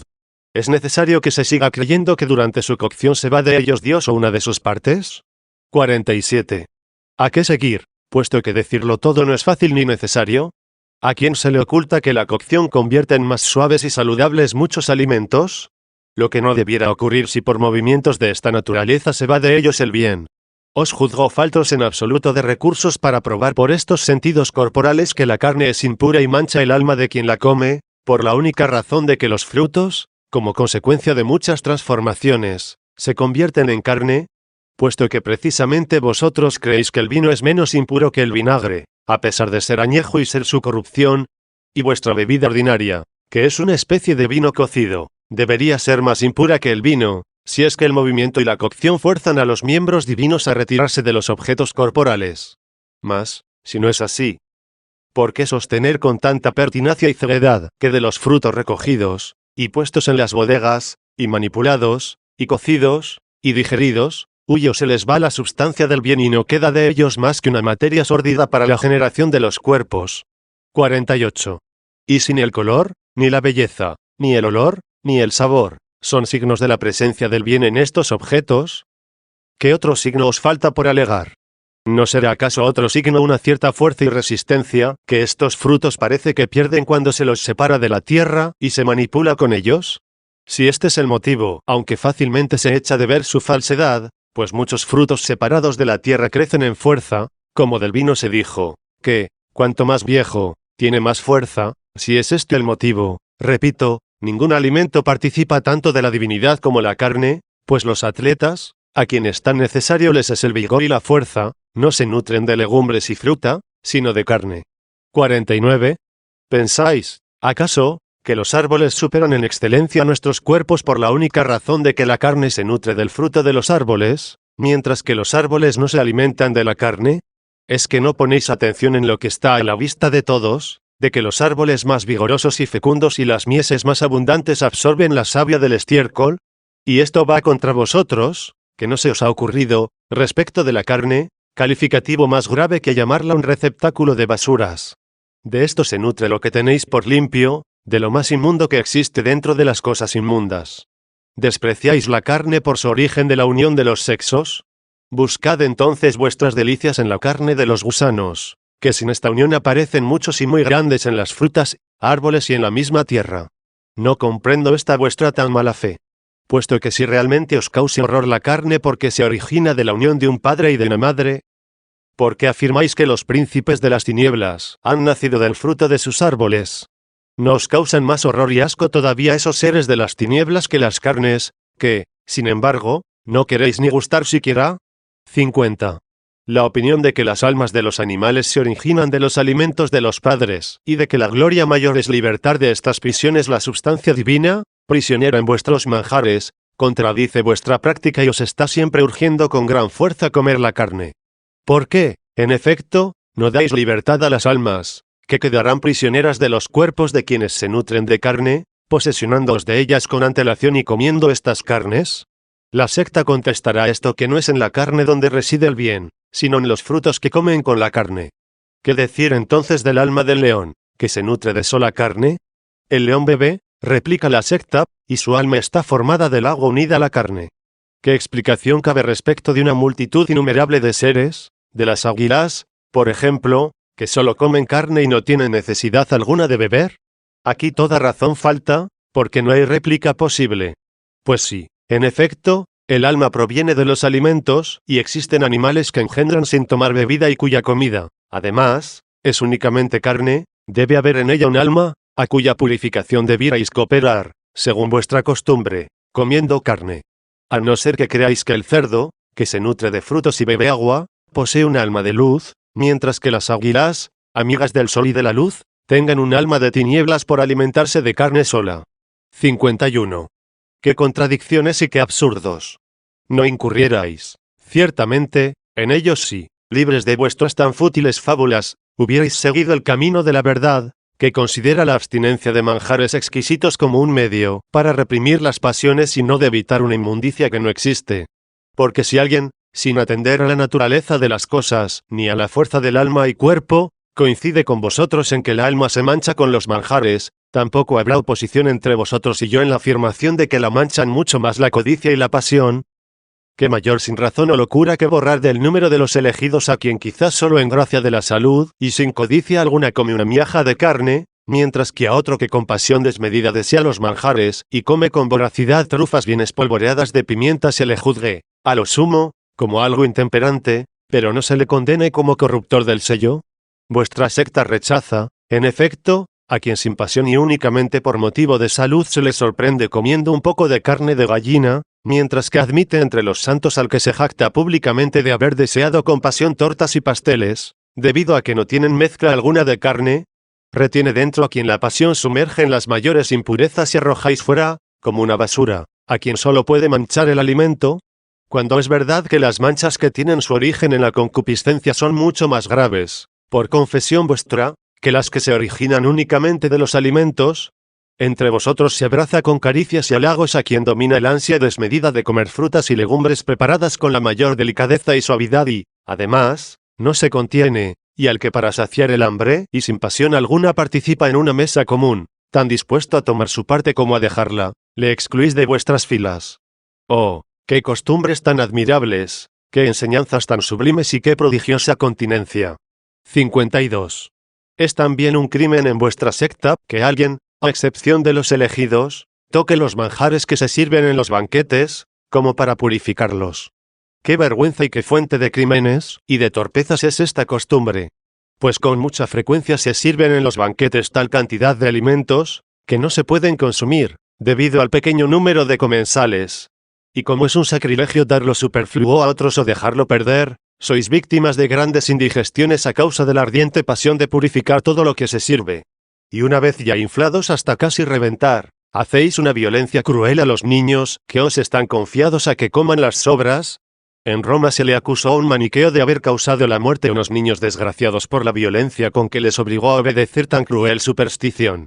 Rehusara darlo crédito si no supiera que juzgáis como un crimen horrendo dar las sobras a otros que no sean los elegidos o dejarlas que se pierdan, necesidad que casi todos los días produce las más asquerosas indigestiones, y a veces llega hasta el homicidio. 53. Estos principios os llevan a prohibir dar pan al pobre, y, sin embargo, la misericordia, o más bien, la envidia, os inspirará a darle dinero. ¿Qué recriminaré en primer lugar en esta práctica? ¿Vuestra crueldad o vuestra besaña o locura? ¿Qué le sucederá si se halla en un lugar donde no hay nada que vender? Este pobre hombre perecerá de hambre, mientras que vosotros, que pasáis por hombres sabios y bienhechores, os compadecéis más de los pepinos que de vuestros semejantes. Cabe calificar con más propiedad y claridad esta práctica de falsa misericordia y de una verdadera crueldad. Pongamos ahora la atención en vuestra besaña o locura. ¿Qué ocurrirá si con la plata que le dais adquiere pan? La parte divina no sufrirá en el que lo recibe del vendedor lo mismo que hubiera sufrido recibido de vosotros. Este pobre pecador cubre de suciedades e impurezas la porción de Dios que ansía volver a reanudar el vuelo en dirección a su reino. Y lo más grave es que cooperáis a este crimen con vuestra plata, y, sin embargo, vuestra prudencia, con ser tanta, llega a haber diferencia entre poner la víctima en manos del homicida y poner el dinero para comprarla y sacrificarla. ¿Qué mayor locura o insensatez que esta? Porque sucederá una de dos cosas, o la muerte del mendigo, si no adquiere pan que comer, o la muerte del pan, si lo adquiere. El primero es un homicidio real, lo mismo que el segundo, según vuestra doctrina, y de los dos sois responsables. Otra de vuestras prescripciones, saturada de perversidad e insensatez, es la prohibición a vuestros oyentes de matar los animales, y no de comer carne. Pues si la carne no mancha, ¿por qué no la coméis vosotros? Y si mancha, ¿qué mayor insensatez que crear mayor crimen en la libertad del alma de los puercos, que la mancha del alma del hombre con la carne de este animal? ¿Cuál es el sello de las manos en la secta maniquea 17? 54. Tratemos ya y examinemos detallada y atentamente el sello de las manos. Lo primero que hay que tener en cuenta es que el mismo Jesucristo juzgó 12 como muy supersticiosa esta vuestra práctica de no matar los animales, ni cortar los árboles 13. Él declaró, en efecto, que no existe relación alguna entre nosotros y los animales y los árboles, cuando dio licencia a los demonios para que fueran a la piara de cerdos, y cuando se secó la higuera, que maldijo por no hallar en ella fruto alguno. Ciertamente que ni los puercos ni la higuera habían cometido pecado alguno, ni somos tan necios que creamos que el árbol elige voluntariamente la fecundidad o la esterilidad. Ni hay necesidad de haceros ver que nuestro Señor quiso por estos hechos significar otra cosa, porque no hay nadie que no lo sepa. Pero con certeza se puede asegurar que si, como pretendéis, fuera un homicidio matar un animal o cortar un árbol, no hubiera elegido el Hijo de Dios el homicidio como signo. Porque si hizo prodigios con los hombres, con quienes nos unen los vínculos de la sociedad, fue curándolos, no matándolos. Y lo mismo hiciera con los animales y los árboles, si hubiera creído que entre ellos y nosotros había los vínculos de unión que imagináis. 55. He utilizado aquí el argumento de autoridad, porque, cuando habláis del alma de los cerdos, y de una cierta vida atribuida a los árboles, me es imposible seguir en todas vuestras sutilezas. Pero como vosotros, para no ser aplastados por la verdad de las Escrituras, os defendéis con el recurso de decir que están falsificadas. Aunque no neguéis la autenticidad de los pasajes relativos a la higuera estéril y a la piara de cerdos, no me desviaré de mi propósito, por temor de que veáis cuán contrarios son a vuestra doctrina y los consideréis como interpolados. Mi propósito es, pues, exigiros en primer lugar a vosotros, que tan hábiles sois en prometer razones y verdad, una demostración del mal que se puede hacer a un árbol, no digo solo cogiendo los frutos y arrancando las hojas. Entre vosotros se condenaría como corruptor del sello el que esto hiciera con conocimiento de causa, pero ni aun sacándolo de cuajo. ¿No dice vuestra secta que el alma racional que existe en los árboles, cuando se cortan, se libra de las cadenas que la tenían prisionera en una gran miseria y sin ninguna utilidad? ¿No se sabe que vosotros, o mejor el fundador de vuestra secta, suele amenazar con un castigo, aunque no el mayor, el que los hombres lleguen a hacerse árboles? ¿Será posible que el alma llegue a ser más sabia en un árbol que en un hombre? Sabemos, por razones eficacísimas, que es un deber respetar la vida del hombre, no sea que se la quiten a quien por su sabiduría y virtud podría aprovechar muchísimo a otros, o a quien podría llegar a la sabiduría, bien con la ayuda de una advertencia exterior, bien con la iluminación de su pensamiento por un rayo divino.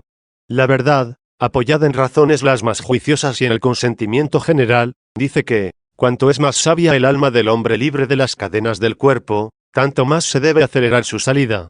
Por lo cual, el que corta un árbol no hace más que dar libertad a un alma que no adelantaba nada en la perfección de la sabiduría. Y sobre todo vosotros, los santos, debierais cortar los árboles, y una vez libres las almas de estos vínculos, llevarlas, con vuestras oraciones y salmos, a una mansión mejor. O esto solo lo podéis hacer con las almas que vuestro espíritu no ayuda, pero que también sabe engullir vuestro estómago. 56. Sabéis también muy bien que las almas de los árboles, durante su existencia en ellos, no progresan en la sabiduría, y, sin embargo, experimentáis las más graves dificultades cuando se os pregunta la razón de no enviar a los árboles un apóstol, o la razón de no predicarles la verdad quien se la predica a los hombres. Vuestra contestación obligada es que en esta situación las almas no pueden comprender los divinos preceptos. Pero he aquí que las dificultades os aprietan por otro lado con más fuerza todavía afirmáis que estas almas oyen vuestra voz, entienden vuestras palabras, distinguen los cuerpos y sus movimientos, y ven hasta los pensamientos. Si esto es verdad, ¿cuál puede ser la razón de no aprender de un apóstol de la luz? ¿A qué obedece no poder aprender más fácilmente que nosotros, si penetran las interioridades del espíritu? El maestro que experimenta tanta dificultad en la enseñanza por medio de la palabra, podría con facilidad instruirlos con solo el pensamiento, pues aún mucho antes de hablar vería sus ideas en la inteligencia. Pero si todo esto es falso, reconoced, al fin, el error en que estáis sepultados. 57. Vosotros, es verdad, no recogéis personalmente los frutos ni arrancáis las hierbas, pero ordenáis que lo realicen vuestros oyentes, y, además, decís que les es de mucho provecho, no solo a ellos, sino también a los alimentos. ¿Qué nombre, vuelvo a repetir, que reflexione bien las cosas, puede tolerar esta tan absurda? ¿Qué importa que tú mismo personalmente no cometas el crimen, si ordenas que lo cometa otro? Contestáis que no queréis hacerle cometer el crimen. Pero entonces, ¿cómo dar libertad a aquella parte divina sepultada en las lechugas y en los puerros, si no hay nadie que los arranque y ofrezca a los santos para purificarlos? ¿Cuál sería tu actitud en la hipótesis de que, yendo tú de paseo por un campo en el que los derechos de amistad te dan libertad para coger la fruta que quieras, vieras a un cuervo posado en un higo? ¿No te parecería, según vuestra doctrina, oír al higo dirigirte la palabra y pedirte con lágrimas que lo recojas y sepultes en tu santo vientre, con el fin de purificarlo y resucitarlo, antes de dejarse devorar por el cuervo, donde será mezclado con su cuerpo impuro y condenado a sufrir otras transformaciones? ¿Qué hay más cruel, si vuestra doctrina es verdadera? ¿Y qué mayor ineptitud si es falsa? Si quebrantáis el sello, ¿qué mayor contradicción con vuestra disciplina? ¿Y si lo guardáis? ¿Qué mayor enemistad con un miembro de Dios?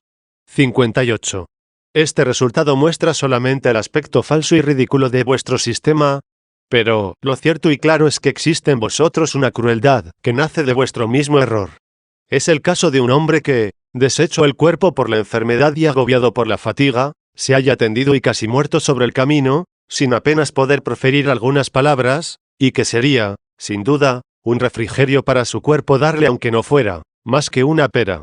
Tú pasas por delante de él y ves que te pide tu asistencia, y ruega con instancia, que le cojas del árbol más próximo algo de fruta, que ningún derecho, ni humano ni divino, prohíben, por la inminencia de la muerte. Pero tú, que te precias de cristiano y de santo, sigues tu camino, dejando abandonado a este hombre por compasión a las lágrimas del árbol, y por no ser condenado a los castigos maniqueos, como violador del sello. ¡Qué costumbres y qué extraña y peregrina inocencia! 59. Pero descubridme ya qué es lo que os inquieta en la muerte de los animales, puesto que sobre esta materia hay muchas cosas que decir. ¿Qué mal causa al alma de un lobo quien lo mata? El lobo, mientras viva, será lobo y no obedecerá a la vez de ningún predicador que le prohíba chupar la sangre de los corderos, mientras que la muerte libra a su alma, según vosotros racional, de los lazos del cuerpo. A vuestros oyentes les está prohibido matarlos, y con más rigor que si se tratara de los árboles. No repruebo estas impresiones corporales que experimentáis. porque vemos y comprendemos por los gritos de los animales que la muerte les es dolorosa. Pero el hombre lo puede despreciar, pues ninguna relación le une con la bestia, que no tiene alma racional. Lo que quiero yo explicarme es qué sentimientos podéis experimentar en la contemplación de los árboles, y veo que en esto padecéis una ceguera completa. Porque, dejando a un lado que no se manifieste en los árboles por ningún movimiento sentimiento alguno de dolor, ¿no es evidente que el árbol no está nunca mejor que cuando crece, se cubre de hojas y se carga de flores y frutos? Esto, como sabéis, se debe ordinariamente y en gran parte a la poda.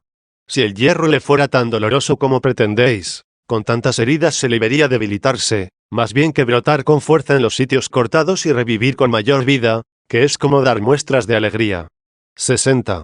¿Por qué, pues, creéis que es mayor crimen matar un animal que cortar un árbol, siendo su alma, la del árbol, más pura que la de la carne?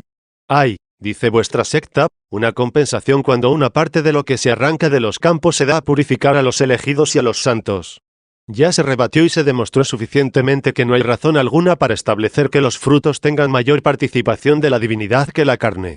Pero supongamos que un hombre emplea la vida en la compra de carne, y utiliza su lucro o ganancias en la adquisición de los alimentos de los elegidos, y se los procura con más abundancia que el labrador o campesino.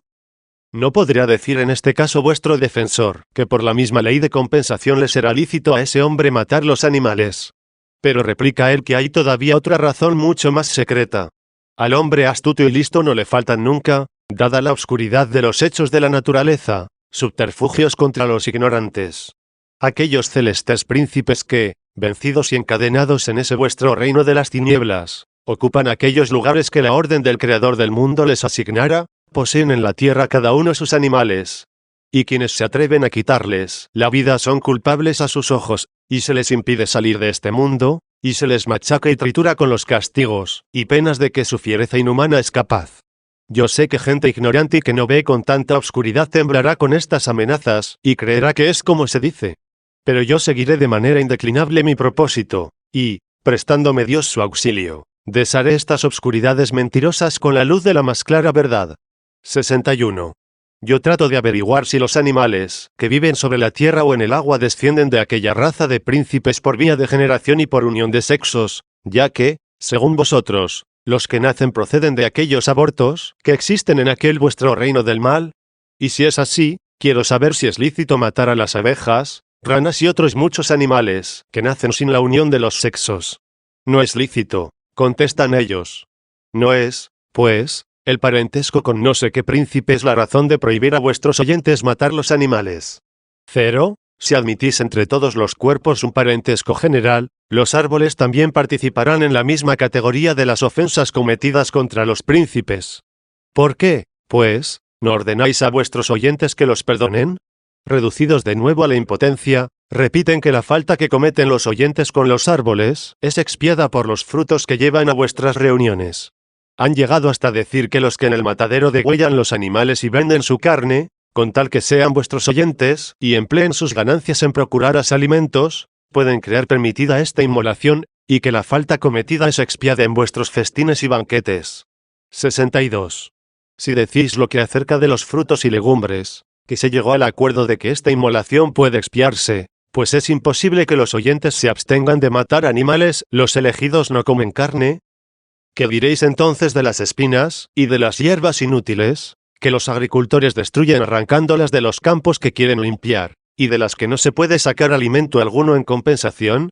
¿Cómo podrá expiarse una devastación tan general que no procura alimento alguno a los santos? ¿Perdonáis, acaso, en vista de la que comeréis de las frutas y legumbres, toda falta cometida en aumentar su producción? Pero si los campos son arrasados por la langosta, y por las ratas y los ratones como con alguna frecuencia sucede, ¿les matará con impunidad un agricultor oyente vuestro, que no comete el crimen sino en vista de una mayor producción? Heos aquí otra vez en un callejón sin salida, o concedéis a vuestros oyentes el derecho de matar los animales, derecho que les rehúsa vuestro fundador, o les prohibís la agricultura, que les es permitida. Con frecuencia se os oye decir que un usurero es más inocente que un campesino. Hasta ese punto llegáis, hasta ser más amigos de los melones que de los hombres, ya que para impedir hacer daño a los melones permitís que el hombre se arruine por la usura. ¿Es esta la justicia que se busca y se pregona? ¿No es más una superchería execrable, digna de reprobación? ¿Es esta una piedad digna de elogio o, más bien, una execrable inhumanidad? 63. ¿Por qué, si vosotros os abstenéis de la matanza de los animales, no perdonáis a los piojos, ni a las pulgas, ni a las chinches? Y lo extraño es que creáis justificada plenamente esta medida, con decir que estos insectos son la porquería de nuestro cuerpo, lo que es abiertamente falso por lo que a las pulgas y chinches se refiere. ¿No es a todos evidente que estos animales no tienen subsistencia de nuestro cuerpo? Y, además, si reprobáis la unión de los sexos con tanta vehemencia, que os parece hasta excesiva, ¿no os parecerán más puros los que sin unión alguna se originan de nuestro cuerpo? Ellos se engendran, sin duda, por generación, pero, sin embargo, no nacen de nuestro cuerpo por generación alguna de parte nuestra. Pero, si se deben considerar como muy impuros los animales que nacen de cuerpos vivos, con mayor razón lo serán los que tienen su origen de cuerpos muertos. Se os oye decir también que se pueden matar impunemente los ratones, las culebras y los escorpiones, que son producidos de los cadáveres humanos. Pasemos en silencio lo obscuro e incierto. Es una opinión muy común que los cadáveres de los bueyes producen las abejas, luego sin castigo alguno se les puede quitar la vida. Y si esto os parece dudoso, negaréis, al menos, que los escarabajos tengan su origen del estiércol hecho una pelota, sepultada debajo de la tierra. Estos animales y otros, que sería largo de contar, deben ser miradas por vuestra secta como más impuros que los piojos, y, a pesar de eso, os parece criminal destruir aquellos. Así como una necedad perdonar a los piojos, a no ser que vuestra poca estima obedezca que son animales pequeños. Sí, cuanto más pequeño, es, a vuestro juicio, más despreciable, se sigue necesariamente que preferiréis un camello a un hombre. 64. Ahora recuerdo aquella gradación que me inquietaba con frecuencia, cuando oía vuestras explicaciones. Si la pequeñez autoriza la destrucción de una pulga, nada impedirá quitar la vida a una mosca, que tiene su nacimiento en una haba. Si no perdonáis a la mosca, ¿por qué no matar el insecto algo más fuerte cuya cría es seguramente más pequeña que la mosca? Se seguirá también que no habrá obstáculo para destruir una avecilla cuya cría es de la misma talla que esta mosca, y lo mismo la langosta y el ratón que sus crías. No me alargo más, pues basta para ver que de grado en grado se llegará hasta el elefante, hasta poder matar sin pecado alguno esta bestia monstruosa, quien, debido a su pequeñez, puede sin pecado destruir una pulga. Basta ya de semejantes niñerías. El sello del seno. Infames misterios de los maniqueos 18. 65. Resta únicamente tratar del sello del seno, en el que vuestra castidad queda muy maltrecha. No contentos solamente con la condenación de la unión de los sexos, realizáis también la profecía del apóstol reprobando las nupcias, única y honesta justificación de la unión carnal. Yo sé que aquí vosotros vais a protestar a grandes gritos y excitar por todos los medios el odio y la envidia contra mí, diciendo que vuestra recomendación y alabanza, casi excesivas, de la castidad perfecta, no es una condenación de las nupcias 14, puesto que a los oyentes, que son el segundo grado de vuestra secta, no les está prohibido el matrimonio. Pero así que cesen esos gritos, voceríos y protestas tan saturadas de indignación, me permitiréis que yo con mucha suavidad y dulzura os haga preguntas como las que siguen. ¿No sois vosotros quienes, por la unión de las almas con la carne, consideráis la procreación de los hijos como algo aún más criminal que la unión misma de los sexos? ¿No sois los que nos solíais recomendar con insistencia que nos fijáramos, en cuanto fuere posible, en el tiempo durante el cual la mujer, después de la purificación, es más apta para engendrar, y que nos abstuviéramos en ese tiempo de todo comercio carnal con ella, para no exponer a que el alma se uniese con la carne? De donde se sigue que, si vosotros pretendéis tener una mujer, no es para engendrar hijos, sino para satisfacer la concupiscencia. Pero el matrimonio, según las leyes nupciales, es la unión de un hombre y de una mujer con el fin de engendrar hijos, y a cualquiera que le parezca mayor crimen la generación que la unión, por esto mismo prohíbe las nupcias, hace de la mujer, más bien que esposa, una prostituta, que por regalos se entrega al hombre para satisfacción de su concupiscencia. Allí donde la mujer es esposa, allí hay matrimonio. Pero no hay matrimonio donde se impide la maternidad, allí no hay esposa. Prohibís, por consiguiente, el matrimonio y no podéis con razón alguna libraros de este crimen, que ya os reprendió el mismo Espíritu Santo. 66. Pero cuando con tanta vehemencia os oponéis a la unión de los sexos, que encadena el alma a la carne, y con vehemencia y energía aún mayores afirmáis que por el alimento de los santos sale el alma de la esclavitud de las semillas? ¿No confirmáis al mismo tiempo vosotros? ¡Oh miserables! ¿Las sospechas que se forman contra vosotros? ¿Por qué, cuando coméis trigo, habas y lentejas y otras semillas, se cree que es voluntad vuestra dar libertad al alma y no se ha de creer lo mismo respecto de las semillas de los animales? Lo que decís de la impureza de la carne de un animal muerto, porque no tiene alma, no lo podéis decir de la semilla de un animal vivo, que, según vosotros, tiene encadenada un alma que se manifestará en la prole, y en la que confesáis está sepultada el alma del maniqueo mismo. Y como tales semillas no os las pueden presentar vuestros oyentes para purificarlas, ¿quién no caerá en la sospecha de que vosotros mismos hacéis estas purificaciones secretas y que les ocultáis estas acciones infames, por temor de que os abandonen? Y si vosotros no las hacéis, y quiera Dios que así sea, ¿no veis a qué sospechas vuestra superstición da libre curso, y cuán irracional es irritarse contra los que así juzgan, dándoles vosotros motivos, pues proclamáis que por el alimento y la bebida libráis las almas de los cuerpos y de los sentidos? No quiero detenerme más en esto. Es bastante para mostraros cómo hay lugar para haceros toda clase de invectivas. Pero la materia es tal, que más bien retrae que convida a seguir su desarrollo. Y yo creo haber demostrado en todo mi discurso que, lejos de querer exagerar, no he hecho más que indicar los hechos visibles y las razones evidentes. Pasemos, pues, a otra cosa. Los crímenes de los maniqueos 19, 67. Ahora ya está bastante claro el juicio que se merece vuestra doctrina de los 3 sellos. Tales son vuestras obras, tal el fin de vuestros preceptos admirables, donde nada es cierto, ni verdadero, ni racional, ni inofensivo, sino todo al contrario, dudoso. Mas todavía, todo es, sin duda alguna, falsísimo, contradictorio, absurdo y abominable. En fin, se descubren en vuestras costumbres tantos y tan graves pecados, que, si alguien de alguna capacidad quisiera entablar causa contra todos, para cada uno serían pocas las páginas de un volumen. Si observaréis tales preceptos y practicaréis tales enseñanzas, seríais de lo más inepto, insensato e ignorante que existe en el mundo. Pero, como solo os contentáis con elogios, y con enseñar lo que no practicáis, se sigue que no es posible imaginar ni encontrarse con gente ni más falsa, ni más peligrosa, ni de peor intención que vosotros. 68. Durante los 9 años íntegros que oí las explicaciones de vuestra doctrina con gran vigilancia y asiduidad, no pude conocer ni a uno solo de vuestros elegidos que, desde el punto de vista de vuestros preceptos, no haya sido sorprendido en pecados o no haya dado que sospechar. Oíamos que muchos se daban al vino y a la carne y a los placeres del baño, y a otros se les acusó, sin posibilidad de réplica, de corruptores de las mujeres del prójimo. Pero supongamos que lo que se dice es más de lo que en realidad es. Lo que yo vi con mis propios ojos, y conmigo otras personas, algunas de las cuales ya están libres de tal superstición, y las demás espero que recobrarán dicha libertad, lo que vimos, digo, en una encrucijada de Cartago, en una plaza muy concurrida, fue que no uno solo, sino más de 3 elegidos requebraban a mujeres que pasaban con gesticulaciones tan lúbricas, que excedían en mucho la desvergüenza y deshonestidad más groseras.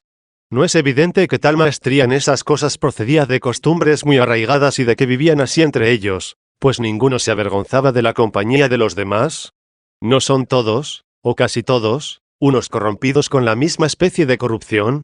Estos hombres, en efecto, no vivían juntos en la misma casa, sino en sitios distintos, pero puede ser que bajaran juntos del lugar donde habían tenido su asamblea general. Nosotros, profundamente ofendidos, presentamos también graves quejas. ¿Creéis, sin embargo, que hubo alguien de los elegidos que juzgara un deber castigarlos, no digo ya con la expulsión de sus juntas, sino al menos con una fuerte reprensión, proporcionada a tan monstruosa deshonestidad? 69. La sola excusa posible de esta impunidad es que, como en esta época la ley pública prohibía tales reuniones, se temía que los culpables descubriesen los secretos de la secta. Allí también se predica con jactancia que sufrirán persecución en este mundo, y, con el fin de hacerse más recomendables, se atribuyen lo del texto sagrado de que el mundo les persigue con odio y saña 15, y de que allí se ha de buscar la verdad, pues la promesa del Espíritu Santo Paráclito dice que este mundo no la puede recibir 16.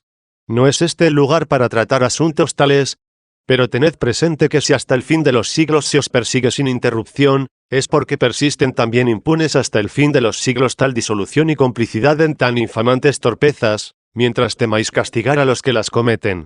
70. Esto mismo se nos respondió a nosotros cuando presentamos a los primates de la secta la queja de una mujer por lo que le había acaecido, y era que, reunida con otras compañeras y creyéndose segura, debido a la fama de santidad de los maniqueos, entraron allí de improviso muchos elegidos, y uno de ellos apagó la luz, e ignorante de quién era el que la abrazaba y hacía violencia, no pudo escaparse de sus manos sino a fuerza de gritos y de voces.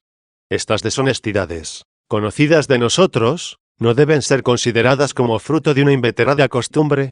Esto sucede, notad bien esta circunstancia, la noche misma que celebraban la vigilia de una fiesta. Y aunque en realidad de verdad no hubiera miedo de traición, ¿quién podía llevar a juicio en presencia del obispo al que tomó tales medidas para no poder ser reconocido? ¿No se debía también imputar esta deshonestidad a todos los que juntos entraron, ya que la luz se apagó en medio de las risas y criterio desvergonzados de los asistentes? 71. Daban muchos motivos para toda clase de muy malas sospechas, pues se veía que les comía la envidia, la avaricia, la glotonería. Los altercados y contiendas y su movilidad de carácter no tienen igual. Se puede con razón pensar que se abstienen de lo que exige su profesión cuando se ven en la oscuridad y las tinieblas. Había dos hombres de bastante buena reputación, de ingenio fácil y muy hábiles en las discusiones, y más que los otros íntimamente unidos conmigo, sobre todo uno, debido a sus gustos literarios, y el cual es al presente presbítero. Pero a los dos les comía la pasión de la envidia. Uno de ellos acusó al otro, no públicamente, sino a ocultas, con palabras y murmuraciones, a quien se le ofrecía, de que había hecho violencia a la esposa de uno de los oyentes. El otro, para justificarse, acusó a su vez en presencia de nosotros, del mismo crimen a un elegido que vivía con el mismo oyente como amigo fidelísimo, al que, al entrar de improviso en la misma casa, sorprendió con esta mujer. Él pretendía hacer ver que su rival y enemigo, carcomido de envidia, había aconsejado a los dos culpables echasen sobre él esta calumnia, por temor de ser el acusado del crimen, si la cosa se descubría. Nosotros estábamos, lo confieso, en mucha angustia, y aun no atreviéndonos a dar asentimiento a lo que se decía acaecido con esta mujer, nos hacía sufrir mucho la envidia tan tenaz que existía en aquellos dos hombres, que nos parecían como lo mejor de la secta, y esta envidia tan tenaz y violenta nos llevaba como a la fuerza a hacer toda clase de conjeturas. 72. Finalmente, en el teatro se veía con mucha frecuencia, juntamente con un presbítero de pelo blanco, muchos elegidos cuya edad y aparentes costumbres eran como credenciales de su gravedad. No hablo de mucha gente joven que se veía de ordinario en plena contienda y discusión con actores y cocheros. Esto era suficiente para probar cómo podían abstenerse de crímenes ocultos quienes se dejaban vencer de esta sed de placeres, que les delataba las miradas de sus oyentes, y les traicionaba cuando, sorprendidos, se avergonzaban y huían. ¿Y qué decir del crimen de este otro santo cuyas disputas nos llevaron con mucha frecuencia a la quinta de un vendedor de higos? ¿Cómo se hubiera descubierto si hubiera podido conseguir hacer mujer y no madre a una virgen consagrada al Señor? Pero el embarazo no permitió quedarse oculto este crimen secreto e increíble. Tan pronto como la madre se lo descubrió a un hermano suyo joven, lo llevó muy a mal. Sin embargo, en consideración a la religión, no le delató a la justicia. Pero consiguió, porque cosas como estas no se podían tolerar, que este santo fuese expulsado de esta iglesia. Después, para que este crimen no quedara impune, se juntó con algunos amigos y a puñetazos y puntapiés lo mataron. Y, gravemente herido, gritaban que por la autoridad de Manés se le perdonase, que Adán, el primer héroe, había pecado que después de su caída, había sido más santo. 73. Tal es la opinión que os habéis forjado de Adán y Eva, es una fábula muy larga. Aquí solo tocaré lo que dice relación a mi asunto. Adán, decís, de tal modo fue engendrado por sus padres, por aquellos príncipes, verdaderos abortos de las tinieblas, que su alma casi toda era luz, sin apenas mezcla de tinieblas. Vivía santamente a causa de la sobreabundancia del bien, hasta que la parte mala se turbó y le hizo caer en las obras de la carne. Esta fue su caída y su pecado. Pero después hizo una vida mucho más santa. En el crimen de que se trata, mis quejas no se refieren tanto al culpable, que, con apariencias de elegido y de santo, cubrió a toda una familia de deshonra e infamia por su acción criminal. No es esto lo que os echo en cara, pues no veo aquí más que el hecho de un hombre totalmente pervertido, más bien que una consecuencia de vuestras costumbres. no es a vosotros a quienes repruebo acción tan deshonesta, sino a él solo personalmente. Lo que no comprendo es que, siendo el alma, según vuestra secta, una parte de Dios, afirméis, a pesar de eso, que la exigua mezcla del mal supere y venza a la sobreabundancia y fecundidad mucho mayor del bien. ¿Quién es el hombre que, creyendo esto, si la pasión le llama y le atrae, no recurra a este pensamiento, para su defensa, más bien que para refrenarla y domarla?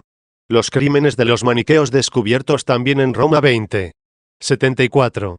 ¿Qué más diré yo de la santidad de vuestras costumbres? Los crímenes que acabo de referir fueron conocidos por mí mismo en esta ciudad donde se cometieron. Lo que pasó en Roma durante mi ausencia, es muy largo de contar. Sin embargo, algo diré. Las cosas salieron con tal fuerza e ímpetu a la superficie, que ni los mismos ausentes podían permanecer ocultas. Y cuando volví a Roma, me aseguré yo mismo de la verdad de lo que había oído, aunque el testigo ocular que me lo refirió me merecía crédito, dada su amistad conmigo y su bien probada sinceridad. Entre vuestros oyentes había uno que no tenía que envidiar en nada a los elegidos en vuestra tan decantada abstinencia, bien instruido en las artes liberales, y que quería defender y defendía de hecho con elocuencia, vuestra secta, y que sufría muchísimo cuando en sus discursos le echaban siempre en cara las costumbres criminales de tantos elegidos que vivían tan perdidamente aquí y allá y en todas partes sin morada fija. Su más vehemente deseo era reunir, en lo posible, en su casa a todo el que estuviera dispuesto a observar los preceptos de la secta, y él se comprometía a sufragar sus gastos. Era muy rico y muy poco apegado al dinero. Lo que le dolía y de lo que se lamentaba era de ver que sus esfuerzos no tenían eficacia, debido a la disolución los obispos, cuya cooperación tanto necesitaba para la realización de sus proyectos. En estas circunstancias tenía la secta un obispo de exterior duro y tosco, en verdad, como yo mismo lo supe por experiencia. Pero, no sé cómo, por esta misma dureza parecía más severo en la observancia de las buenas costumbres.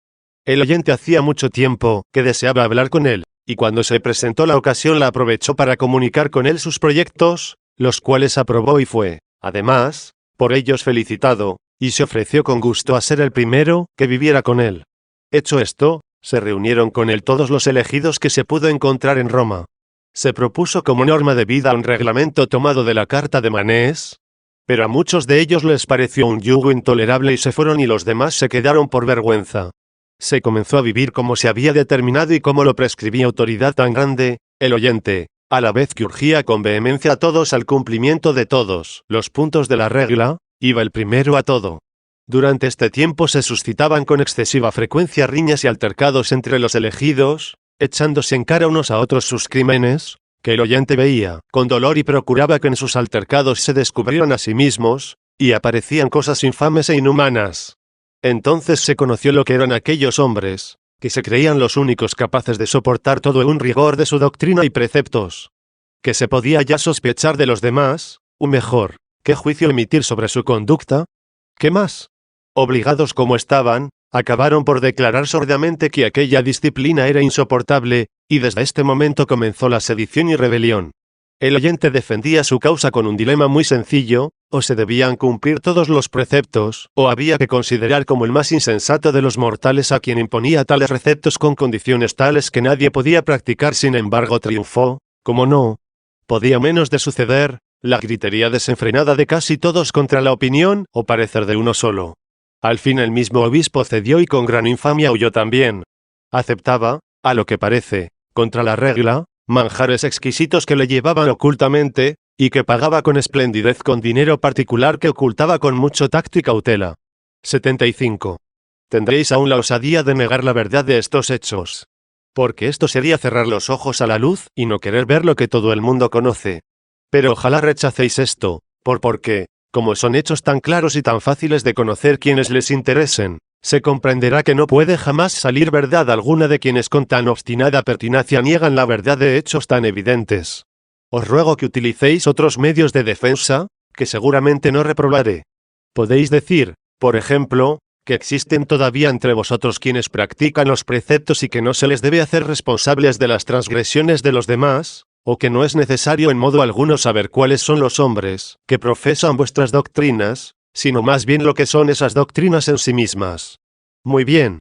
Pero aun cuando yo admitiera ambas respuestas, tropezáis, desde luego con la imposibilidad de demostrar la existencia de observantes fieles de los preceptos, y de limpiar vuestra herejía misma de tantos absurdos y crímenes, os exigiría, sin embargo, la razón de vuestra tan maldita persecución contra los católicos por el mal ejemplo de algunos. Cuando se trata de vuestros adeptos, eludís la cuestión, o no la eludís, con mayor desvergüenza todavía, y queréis por todos los medios convencer a los demás que en vuestro muy reducido número se ocultan no sé quiénes que practican con fidelidad sus preceptos, mientras que, cuando se trata de la inmensa multitud de la Iglesia Católica, seguís una conducta contraria, queriendo ocultar su inmensa santidad, que resplandece más que la luz del sol.